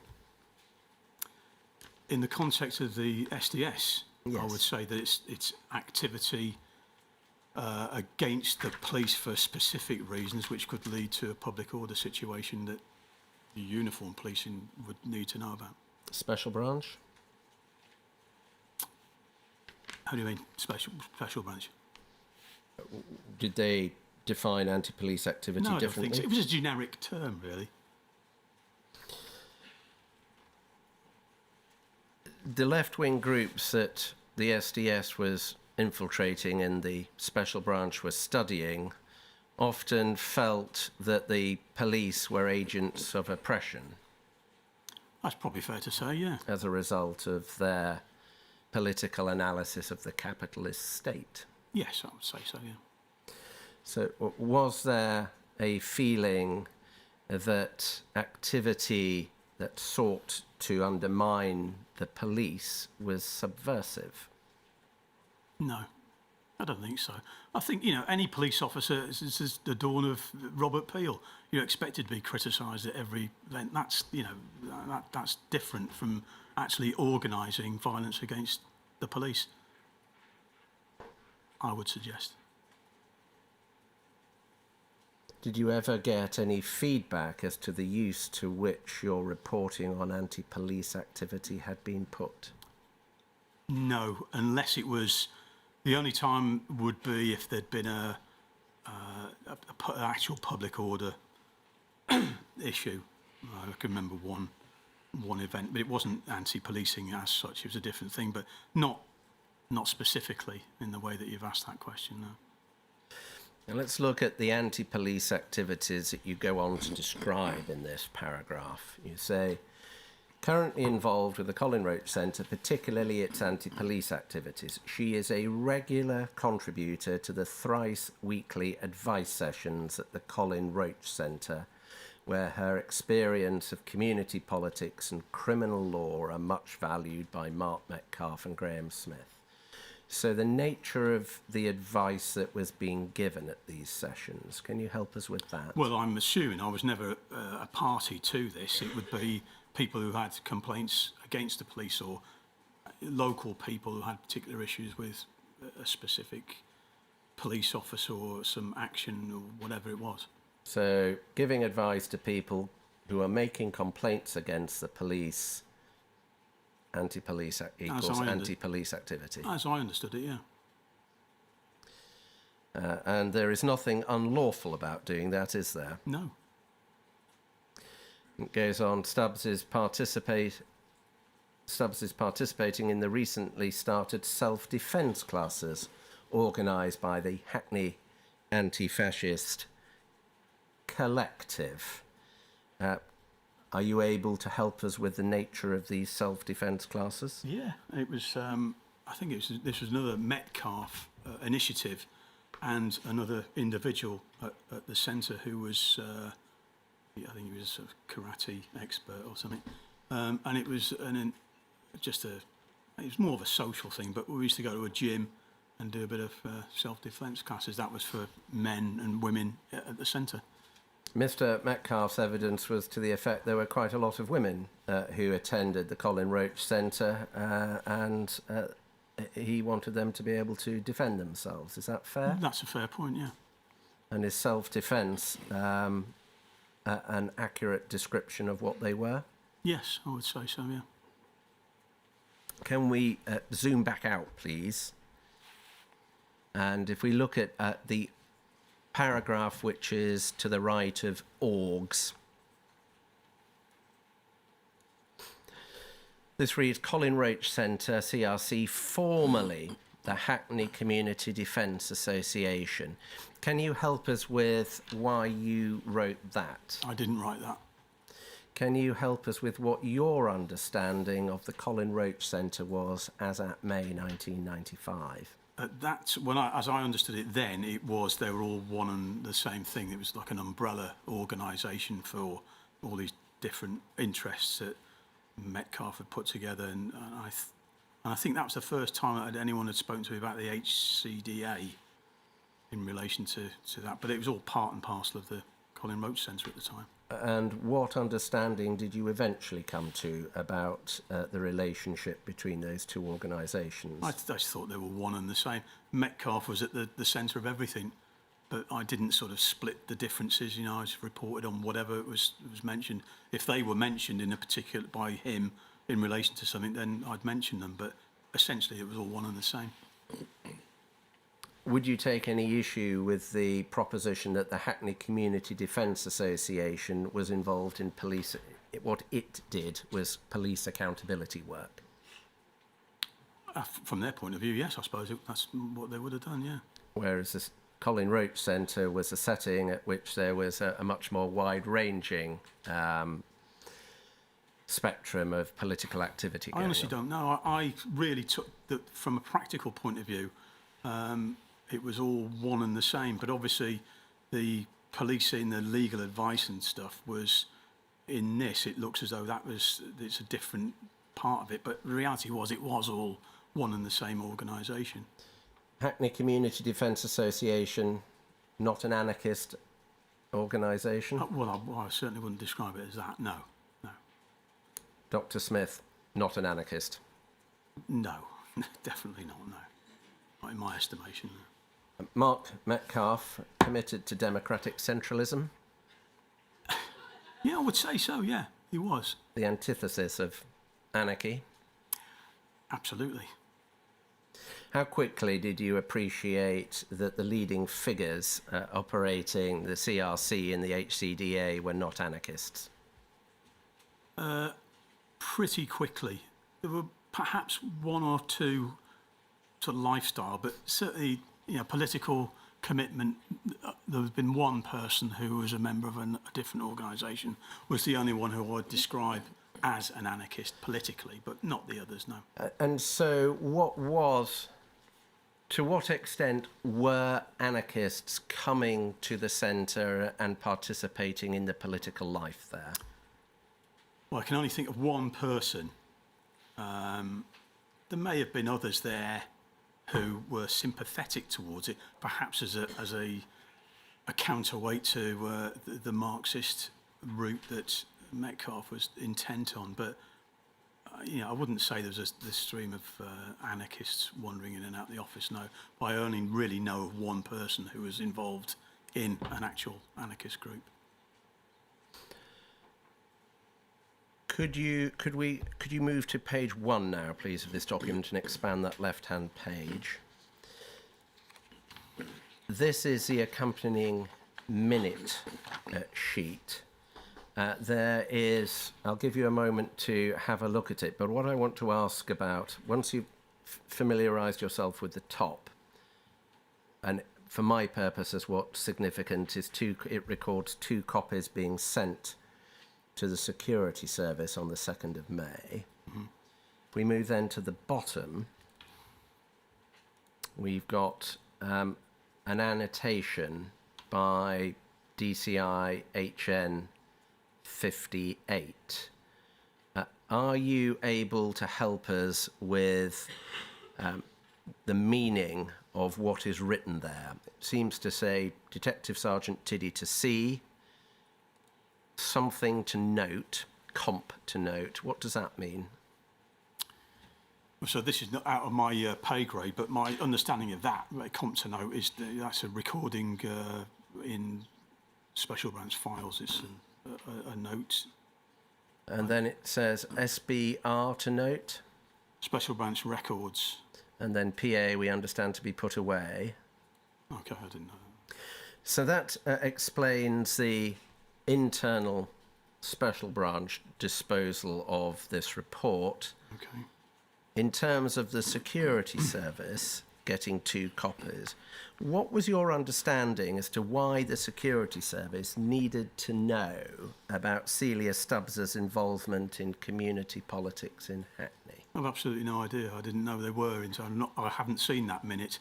As I say, it wasn't written by me, and it wasn't for our to look at or see. It was for management. But I've no idea. Was it your understanding that at least some of your reporting was sent to the security service? Not at this stage, it wasn't, no. I wasn't made aware of it anyway. When you were in the back office, did you become familiar with the system for distributing reports? No. Well, other than the fact that they were written in the office and then they were taken by management to whatever field they were. But that was it. We weren't bogged down with the bureaucracy behind it all. Were you aware in general terms that the SDS was feeding intelligence to the security service? In certain circumstances, yes. For counter-subversion purposes? Yes, in that sort of generic thing. Does it follow that somebody thought that this intelligence was relevant to counter-subversion? I can't speculate on what somebody else thought, but yeah, clearly if they've sent it up there, they did. Can we take that document down now, please? Can I ask you now about how you behaved in your early days at the Colin Roach Centre? What stance did you take initially? In the centre itself, well, I was brand new. Obviously, I let myself get drawn into Metcalfe. I mean, he probably wouldn't thank me for saying it, but we actually had quite a lot in common, notwithstanding, you know, me being as a police officer. But so there was a natural sort of chemistry. So we get on, we drink a lot, go to the pub, do all the social sort of thing, and that's how it was. I was just the sort of new bloke that was willingly being led along, and that was fine. It's the way I wanted to be. So did you try and follow the Metcalfe line in the activities of the centre? Oh, I would say so, yeah, certainly. And did you play the role of a working man who'd come down from Liverpool to London? That was my role, yeah. And did that mean that at early meetings you were quite vocal and assertive? Oh, I wasn't aware of that, no. I couldn't... you were expected to sort of contribute, but I wouldn't say I was assertive and vocal. No, I couldn't afford to be, not at that stage. Well, what's been said in evidence is that from an early stage you had the confidence to argue with experienced activists. Is that right? Well, yes, I didn't want to come across as a complete half-wit. So, yes, I wasn't afraid to speak my mind within reason. And did speaking your mind include asserting that there was no room for Labour supporters at the centre? I can't recall that, no. Is that the type of thing you might have said? I might have done, yeah. They were seen as being sort of quite conservative at that time. So, yeah, I may well have said that. I don't remember it, but, yeah, that's consistent with my character. It's been said that you came across as aggressive and confrontational. Is that the way that you might have been perceived by some? I've no idea. That wasn't... No, I didn't think at that stage, certainly. That's not how I was... Dr. Smith said that your aggressive and confrontational behaviour helped to confirm a decision he'd already taken to leave. Might it be that you came across as boorish and opinionated? I met him once. I was in his flat with Metcalfe. I can't answer for how I didn't have an awful lot to say to him, to be honest, on that particular occasion, but I know if he says that, then I can't alter that. Were you at any meetings with him? I can't recall being at any meetings with him. Might you have been? If he'd have been at the Colin Roach Centre meeting, which I doubt very much he did, that's the only occasion that I can think of. Can we have up now from your files C3 245085?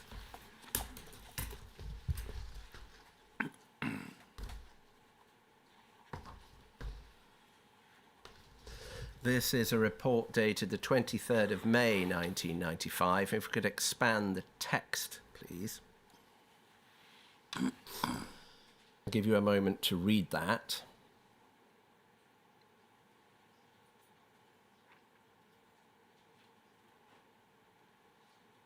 Okay. So this follows prominence given to the CRC and HCDA, it is said, in organising demonstrations after the death of Brian Douglas in police custody in Kennington. Graham Smith agreed to give an interview to the Mail on Sunday. To be more precise, what was the role of the CRC in organising the demonstrations? I don't organise. Well, from my perspective, I think I knew Metcalfe was in contact, well, I'm assuming it was Metcalfe, it might have been Smith, I don't know. He was in contact with the Brian Douglas Defence Campaign group. And it was all around stewarding, and I was asked by him to go down to meet this fellow in Brixton, and it was either to take some leaflets or bring something back in readiness for this particular demonstration. And then, of course, we provided stewards for the march itself. And as far as I'm aware, or I was sort of made aware, that was the only activity that, well, I was privy to anyway. And I sort of, apart from Smith's interview and all that, so that was, you know, I'd have picked that up from Metcalfe. And were you a steward at that event? I was, yes. What was the HCDA's contribution to the Brian Douglas campaign? I've no idea. The interview, it is said, outlined the work done by the HCDA and the CRC as community-based advice and self-help organisations. Is that a fair summation of what they were actually doing? Well, I suppose in his life, yeah, it was. When I say that sort of policing type of stuff, I only heard or got information secondhand from Metcalfe. But yeah, I'm not going to dispute that. Yeah. Records the fee that Mr. Smith was paying and how he used that, and the profits made from selling HCDA publications to the journalist, £12. All from Metcalfe. What is the purpose of reporting on this interaction with a journalist? It was passed to me. It concerned somebody that I obviously knew through the group, and I passed it on. It's not for me to evaluate how important that is or how it may become important to elsewhere. That's a decision above my pay grade, and I was quite happy to report it and leave it at that. It is one way of interpreting that even though a lot of this information was already in the public domain, the purpose of reporting it was so that it all went on to special branch files. Well, I put it up for consideration. I didn't make that decision. It's down to the office as to whether they think it's worth. Clearly, by this report, they did. They have special branch references, both Graham Smith and the HCDA CRC. Would you have done any research or had any briefings about those files for these purposes, or are those simply file references added afterwards? These are file references added afterwards. If we could take that down now and go to C4, 245106.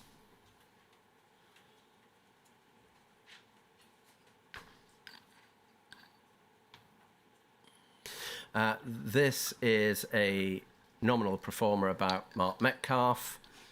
Says he will be finishing his employment at a children's nursery in Quecks Road, Kilburn, on the 26th of May, and will become a full-time worker at the CRC, receiving payment of £100 per week. Reported, A, because you were hoovering up, and B, because Mark Metcalfe was the focus of your deployment. Yeah. No piece of information too small. Not at all, no. Can we take that down now and go to C5, 245116?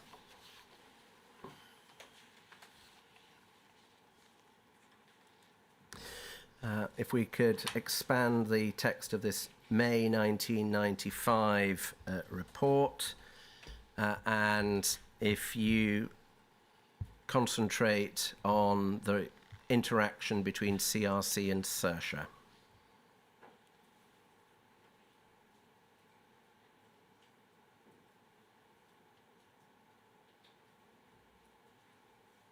Okay. Did Saoirse use a desk and telephone at the CRC? I can't remember. I remember it being discussed, but I don't know.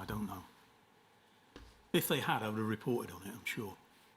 Are you able to help us with whether or not Saoirse ever did anything unlawful on the premises of the CRC? No. And if they had, you would have reported it? Of course, yeah. Did Saoirse have any involvement in public disorder?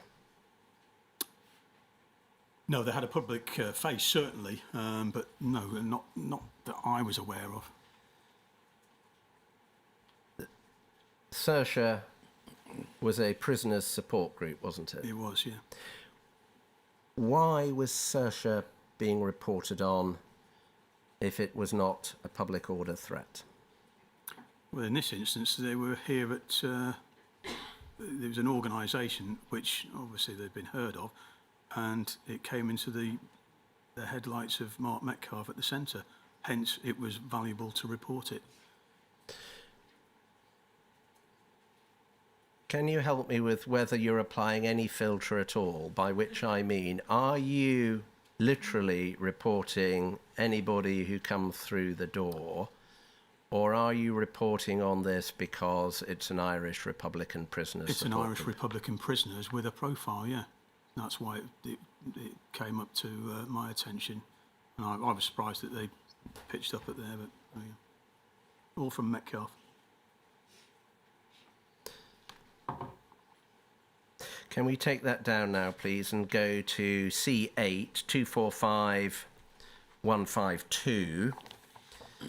We're going now to preparations for the Justice for Brian Douglas March on the 10th of June 1995. This is a preemptive report on the 2nd of June 1995.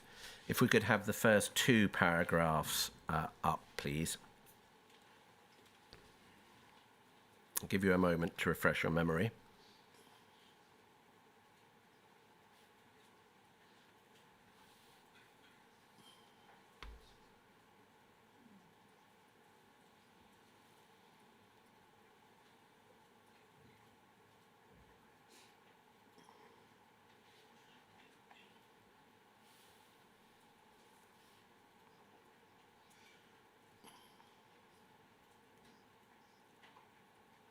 Okay, yeah. Is it right to say, as is recorded here, that the Brian Douglas campaign was capable of pushing back on Socialist Workers' Party demands?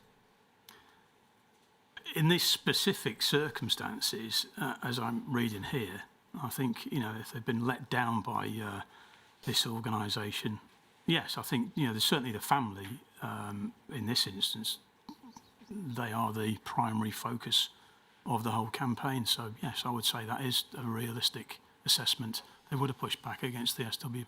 Capable of asserting their will? I think so, yeah. Can we have paragraph 3, please?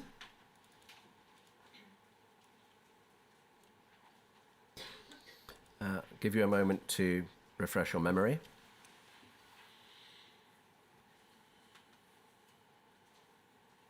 Okay, yeah. Is it right to say that Donald Douglas, Brian's brother, very competently chaired the meeting? As I recall it, yes. Perfectly capable of running the campaign? Well, I couldn't say that. He was certainly capable of chairing a meeting, yeah. When you say you wouldn't say that, what is the extent of your qualification? Well, it's not. He's actually chaired a meeting here because he is as I said, the family is always going to be the primary focus of any campaign. Whether he could organise a whole, or this was a demonstration, etc. I don't know about that. How much insight did you get into the way in which the Douglas family were running the campaign? I didn't. That was it, pretty much based on that meeting I attended. Can we go to paragraph 4, please? It'll be the second half that I'm particularly interested in.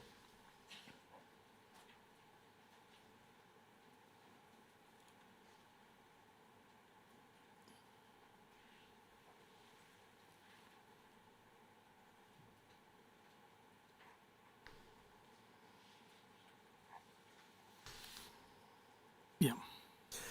And so this report asserts that Donald Douglas made it clear that the family wanted a peaceful demonstration in the context of a debate about hard hats and banners with robust handles which could be used as weapons.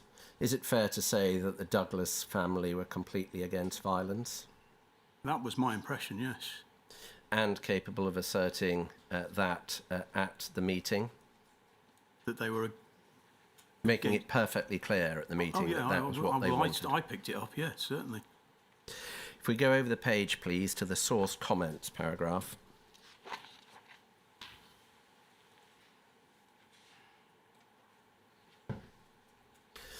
I'll give you a moment to read that.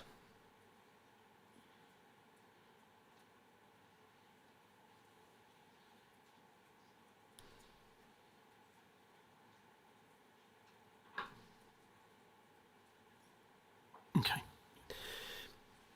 Can you help me with why you use the phrase, the number of non-political but irate black youths who turn up on the day could be a critical factor? Because that's obviously in this particular occasion, it was in a sensitive area in terms of the history of the behaviour, or alleged behaviour of the police towards black people. So yes, there was a lot of course they were irate against anything that like this, and that was to be expected, but they weren't particularly involved in any of the mainstream political organisations, in my estimation. And what is the significance of them being black youths? Well, because it's a black family. It's a black family that's claiming that this person had been killed by the racist actions of white police officers in Lambeth. I've worked in Lambeth. I know what it's like. So that was, yeah, it was. And what do you mean by you know what it's like? Well, because black people, the majority of people living in places such back then were black people, and a lot of the issues with police, alleged allegations of police crime and misconduct were made by black people. Quite angry about the police response back in the day. And why would black youths be a critical factor? Well, because they weren't affiliated, I said they're non-political. They were people who were obviously emotionally charged about this particular event, but there was no, I say discipline, but they weren't affiliated to a particular left-wing or support group that could have any influence over them, in my estimation. So was there a concern that irate black youths could cause public disorder? In my mind, yes. And a fear that a black mob might run out of control? Well, I'm not sure. I think that's over-egging it slightly, because the organisers, as I said, at this thing, they weren't expecting disorder other than to be attacked by the police. Hence the issue of the helmets and the substantial banners, sticks. Would you accept that identifying black youths as a potential source of public disorder is a racial stereotype? No, I wouldn't. Why not? Because in my experience, this type of event, of course it was black youths at that particular, when they're living in that community, the same community as Mr. Douglas was killed, obviously the focus has been on racial attacks allegedly by the police. So of course they're going to be completely charged up and angry with the police on the basis of that.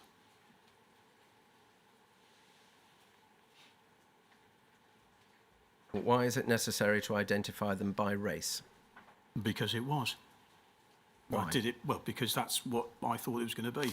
You're not going to get groups of white, I don't know, it's like football casuals. This was a inherent perceived racial attack. So the racial lines are already drawn then. So the potential for violence on the back of that's where it fitted. The source comment goes on, there is a general fear and distrust of police among the factions represented at the planning meeting. What was the source of the fear? Police attacks. Distrust?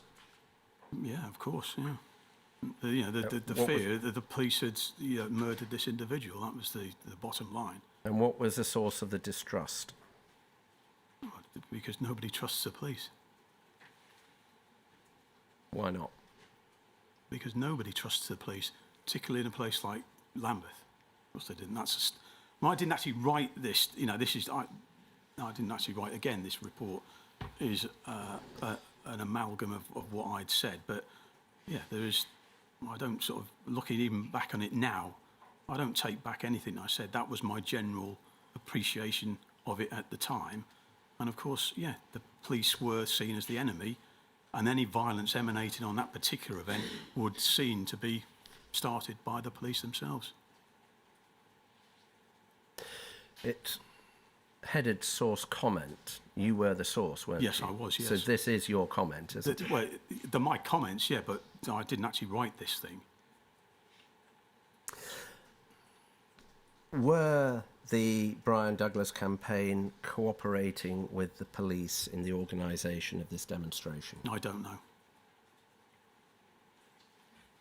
Do you have any reason to suspect that they were not? I've no idea. Apart from that one delivery of those leaflets, didn't speak to anybody from that campaign. And it was clearly well publicised, Clearly, yes. so the uniformed police would know it was coming. Yes, I think so, yeah. Well, it was given the usual official notification that was required for a demonstration of this size. If we could take that down now, please. Can we have up tab C11 245 187?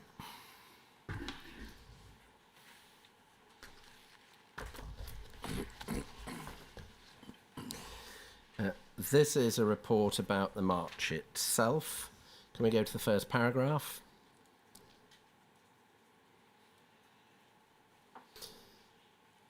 There is no doubt that tactful and well-planned policing prevented potentially serious outbreaks of disorder during this long and tiring march.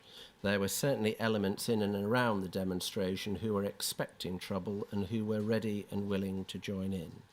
The lack of any incident to set things off was fortuitous. The only major period of tension was outside Kennington Police Station, when a significant section of the demonstration seemed to want a confrontation. The march organisers and the Douglas family made it clear that this was not to be, and stewards led the march away. If I've understood your previous evidence, you were one of those stewards. I was, yes. And is it right, fair and right as a result of this report, to say that the family and the stewards deserve credit for their conduct on the day? Well, yes, and also the intelligence provided to the police. I think they obviously weren't attacking the demonstrators or the procession as was feared. So yes, I think it was well organised. And when you say there were elements expecting trouble and who were ready and willing to join in, is there anything above and beyond the answers you gave me to the last document to substantiate that assertion? I witnessed personally, there was a couple of scuffles around the Oval with some black youths, and the police, they broke it. I don't know what it was about, but it did. But you could see that there's certainly a tension there, but it was dealt with pretty fairly by the police, I felt. Could we have up paragraph 2, please?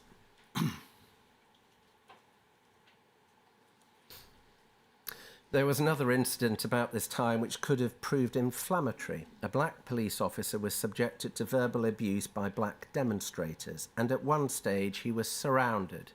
Some of the demonstrators had the clear intention of attacking the police officer with makeshift clubs made of sturdy placard handles before stewards stepped in. The black officer was extricated by 2 colleagues, shaken but uninjured. How close to these events were you? I think it was probably the other side of the road, I don't know, 50, 60 yards away. So the stewards deserve more credit. Well, in that instance, certainly, yeah. They were doing what they were supposed to be doing. So it'd be fair to say that both the family and the stewards were doing everything they could to ensure an orderly demonstration. Yes. Could we go to the source comment, please, at the bottom of the page? Militant Labour put the turnout at about 1,000, which they considered to be a very respectable size for a local demonstration. In an attempt to cash in on the issue, ML is organising public meetings on the Douglas case. A copy of the ML leaflet distributed during the demonstration is attached. There were significant numbers of black youth in the vicinity of the demonstration, but who did not participate in the long march, who would have joined in had disorder erupted. The phrase, in an attempt to cash in, on this issue. What is the basis for describing ML's activity as cashing in? It didn't mean it in a monetary way, but it's like a lot of militant or the SWP, they're desperate to lend or to get credibility from a campaign which is essentially not politically motivated, and so they do what they always do. Which is? Publicise it, try and influence it, and obviously in this instance, organise a public meeting to take it on because they're using that case for their own ends. It might be said that what they were doing was entirely in accordance with their own sincerely held political beliefs. Would you accept that? Entryism, opportunism, yes, of course they'd say that. There's no entryism going on here, is it? ML are overt in their support. Well, they don't need to make it. It's not covert activity. That's what they do. They will try and use any campaign to further their own cause. There's no secret in that. But they also believe that racism is an evil and the police force are an oppressive agent of the state. Of course, yeah. Of course they do. And so supporting a demonstration like this is entirely consistent with their political beliefs. Yes, of course it is, yeah. Which they're entitled to hold. Absolutely. So what is the basis for your cynicism? Because they're a left-wing organisation. You're looking at that on this particular thing. They want to, as they take over all these things, they want to jump on the back of any sort of campaign they can to enhance their own reputation. This is just another example of it. This report, this source comment could have been written up in a more neutral way, couldn't it? Just factually describing what ML had done. But you use the phrase attempt to cash in. Was that view, which you obviously still hold to, Yes. widely accepted within the SDS? I would say so, yeah. Special branch? Yes, I would say so, yeah. The basis for saying black youth would have joined in, I've asked you questions in relation to this document and the last document. Is there anything else that you would add as to the basis for that sentence at the end? Well, because there were large groups, in my view, large groups of black youths, particularly when there was that slight bit of disorder, suddenly you had a lot of people there. So, but again, decent stewarding, good policing, prevented any issues. So that's why I made a mention of that. And so, am I understanding you correctly? Your view is the presence of numbers of black youths increases the risk of public disorder? In that particular instance, yes. And in general? No, you can't make generalisations like that, no. Was there, in this era, in the 1990s, rising activism by black people? Not that I can recall, no. A number of justice campaigns going on, some of them very high profile. I'd say a number of them, yes, but I mean, this is the first one that I'd had any sort of dealings with myself. But yes, you were aware of, I mean, you mentioned earlier the Trevor Monaville thing. There were cases that, historical cases, but I don't remember that it was a golden era of black justice campaigning, no. Was there a sense that there was a rising tide of black activism that needed to be monitored? No, not in my estimation, or I didn't hear anything to that effect, no. Even for public order purposes? No. Can we take that down now, please? Have C10 245186.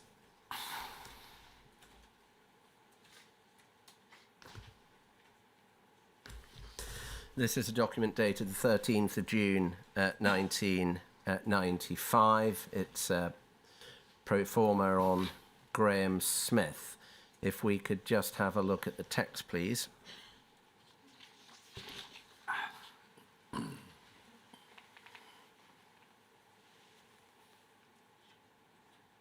Okay. Still being described as an anarchist Not by me. How has that happened? Well, I think you'd have to ask the report. I mean, that's sort of got the mark of Bob Lambert there, I think, but I didn't have any input into how that was written. And it's recording that he is withdrawing from activity in the Colin Roach Centre, and says, first of all, that his father was terminally ill with cancer. Why report the fact that a man's father is terminally ill with cancer? Because that's what I heard, and that's what I reported on. Goes up on the hoovering of all information. It's not for me to evaluate how important, relevant it is. That's for others to decide. Well, presumably there was lots of things that you heard whilst deployed that you didn't report. There must have been some level of relevance that caused you to pass that information on. Yeah, and I think the relevance there is the fact that he is leaving, which is significant, even though I didn't have much to do with the bloke himself, but considering his history and activity within that organisation, yes, that was a significant piece of information. Why is he leaving? Well, there we go, that's the reason for it. That's why I reported it. His estranged wife is threatening divorce. Can you help us where you got that information from? It was either Metcalfe. I don't think when I met Smith, I don't think he would have said that in front of me, but that would have come from Metcalfe. Dr. Smith has given evidence that this simply isn't true. Are you able to help us with whether or not it is true? No. Well, I'm sorry. If Metcalfe has reported it to me, I don't know. I can't evaluate that. Is there any threshold or guidance as to accuracy of reporting? How confident you have to be something's true before you report it? Well, you have to evaluate it yourself. I mean, obviously, Mark Metcalfe is prone, as I got to know him, to exaggeration, so I had to put it through a slight filter in that respect. But by and large, that's not my role to make judgments on that. If I hear something, I will put it through, and I think it's just ridiculous. And why isn't the fact that it's hearsay recorded here to enable the information to be evaluated? Because it's an intelligence document, not an evidential document.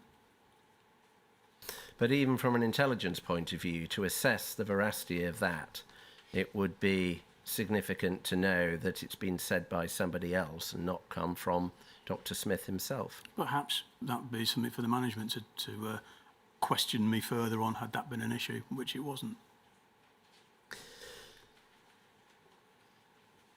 Second paragraph, to keep his hand in, Smith will spend his time producing leaflets at home on his computer and making himself available for advice on anti-police matters.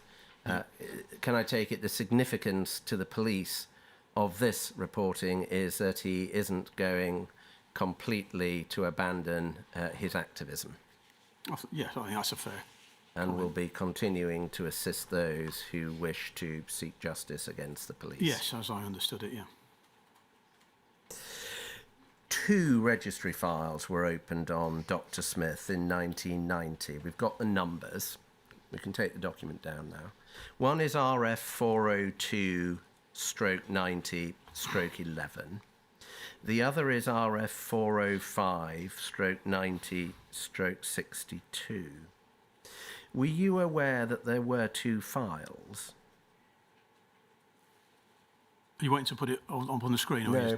No, I wasn't. I wasn't aware of that. No. Are you able, from those 2 file reference numbers, to give us any assistance as to why there might have been 2 files? No, I don't. I've no idea why that is the case. Could we have 245356 up, please? It's tab C19.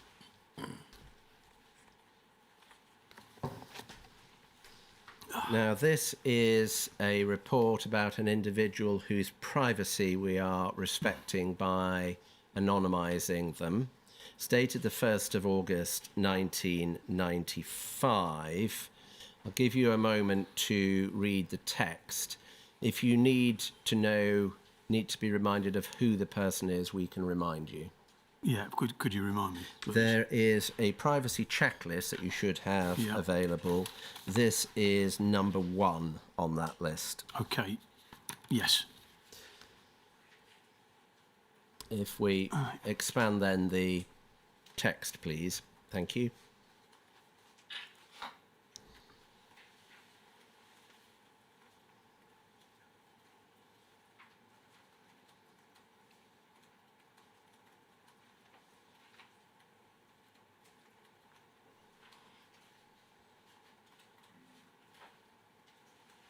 Okay.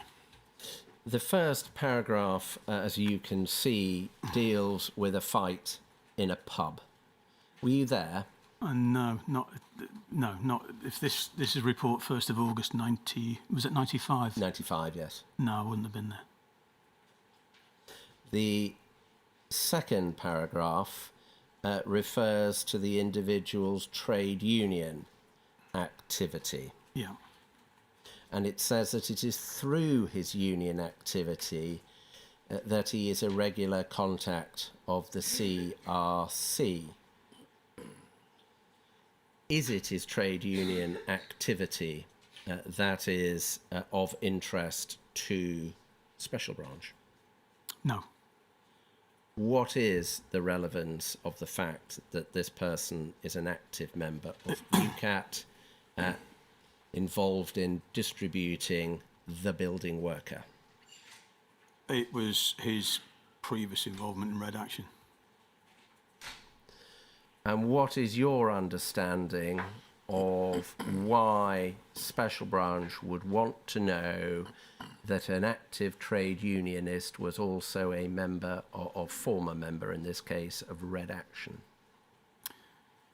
Specifically want to know about it, that was the fact that he was, and I think that's the first I certainly met him and got to know about what he was about, and certainly in contact with the Colin Roach Centre. There's no specific interest in his membership of UCAT. But if it is through his union activity that he's come to be involved in the Colin Roach Centre, there does appear to be a connection, doesn't there? Yeah, there is, and I think one of the remits of the Colin Roach Centre, as I remember, we had it was like a trade called a trade union support unit or something like that. I'm not quite sure what that was, but and his connection through that brought him into contact with the Colin Roach Centre. So that was the chain of events. And because you were hoovering up information, you reported. Exactly that, yeah. And would that apply to anything to do with the trade union support unit? Yes, if it was at the centre, yes, I would.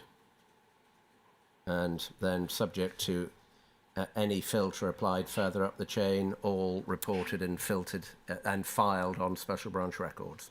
That I don't know. But you'll probably come to this later on, but as the UCAT became more of an issue for me, I was specifically told that Special Branch weren't interested in union activities. Specifically. Who told you that? Bob Lambert. When? It was when I became, did I get involved with the building worker? Because obviously I was purporting to be a builder. I wasn't in a trade union, and obviously the building worker is obviously a group of workers who are involved in UCAT, but they come to this the Colin Roach Centre through that, and it was at that. I think it was one of those meetings that I met this individual. The question was, when did Bob Lambert tell you? That would have been, I don't know, before. I can't remember when I did end up joining UCAT. That would have been later in '95. It was sometime within the first 6 months or so because I wasn't reporting on anything sort of trade union related. The fact that he is mentioned here as being in UCAT.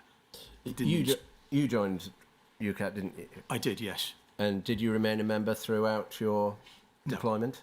No. No? No, I didn't. No. When did you leave? I think I was in there for 2 years, something like that. Why did you leave? A waste of time, waste of money. Why did you join? At that time, in the Colin Roach Centre, the early days, they were all sort of saying to me, well, I was obviously a building worker, and, oh, you should be involved in the union. So I was, well, I'm not interested in it. I don't really want to be involved, blah, blah, blah, blah, blah. And then when I got to know, or get involved with the building worker and the person involved with that, then took me off in a different direction. Then when he suggested it was be a good idea to join, I did.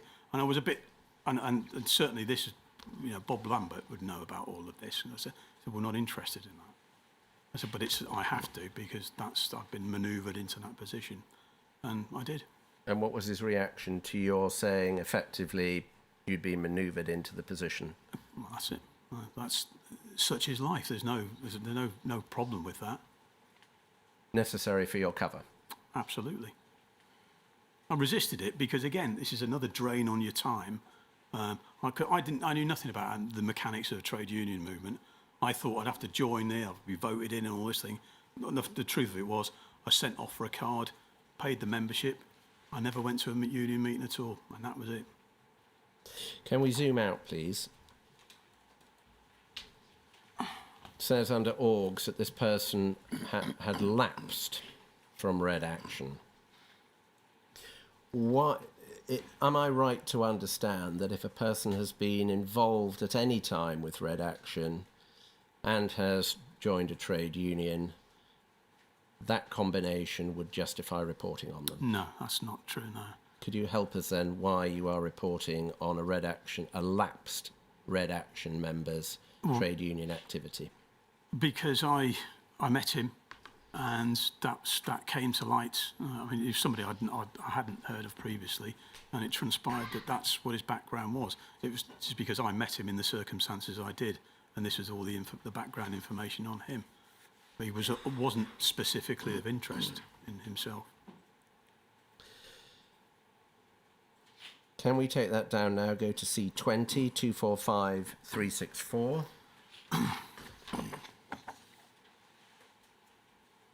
We'll be coming back to other trade union matters later. This, again, on your privacy checklist is number 2. Okay, right, yeah. And I'll give you a moment, first of all, to orientate yourself to this report. If you want any of it expanded, please say.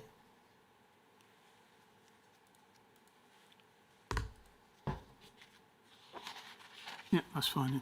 If we could go to page 2 and expand the top paragraph.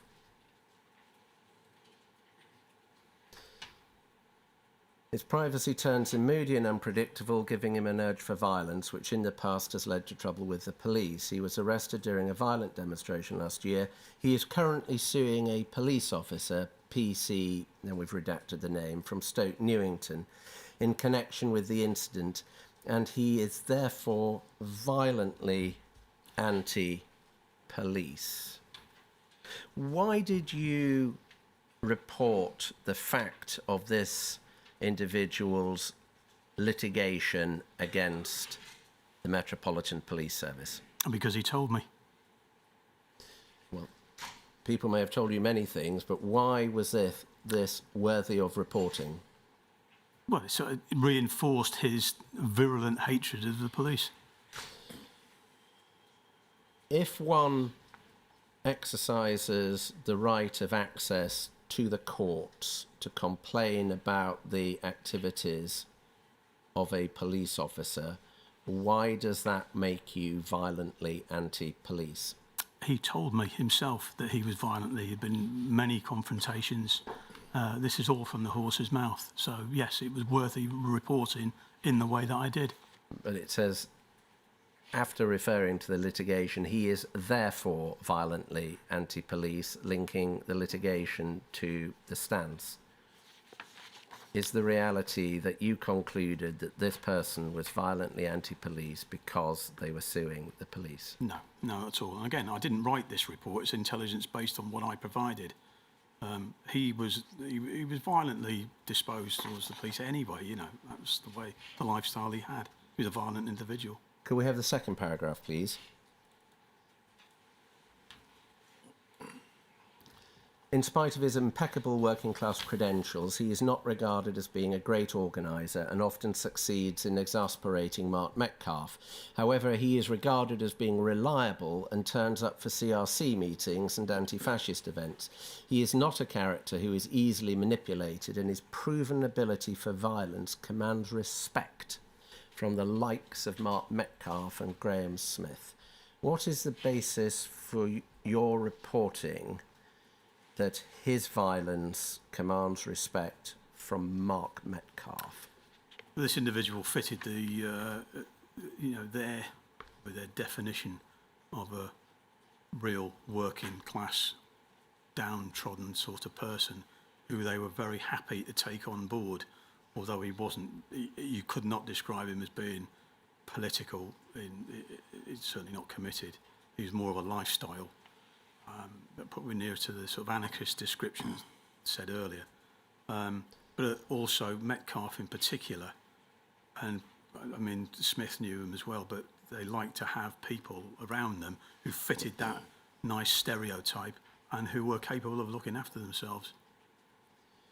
Does capable of looking after themselves mean self-defence? Yes. Graham Smith, well, we've seen both Mr. Metcalfe and Mr. Smith give evidence. Graham Smith is a very different character, isn't he? To Metcalfe, yeah. Yes. Yeah, I would say so. Yeah. What is the basis for your reporting that Mr. Smith respected a capacity for physical self-defence? I mean, I can't see the context of that, quite honestly, because other than Smith would have known him, as I say, I haven't written that, but I could only really speak for Metcalfe. I can't explain why that's. And your evidence is you only ever met Mr. Smith once? As far as I can remember, yeah, in his flat with Metcalfe. Were you being careless in your reporting here? I say I didn't write that report. It's the first time I've seen that. Somebody's written it up on the basis of what you said to them. They have, yes, but wrote down in a draft report. Possibly, but I wouldn't have equated this individual with Smith, other than the fact that he'd known him for some considerable time, for whatever reason. Sir, I'm about to move on to a different topic. Is now a convenient time to take lunch? Certainly. Can we resume shortly after 1:55, please?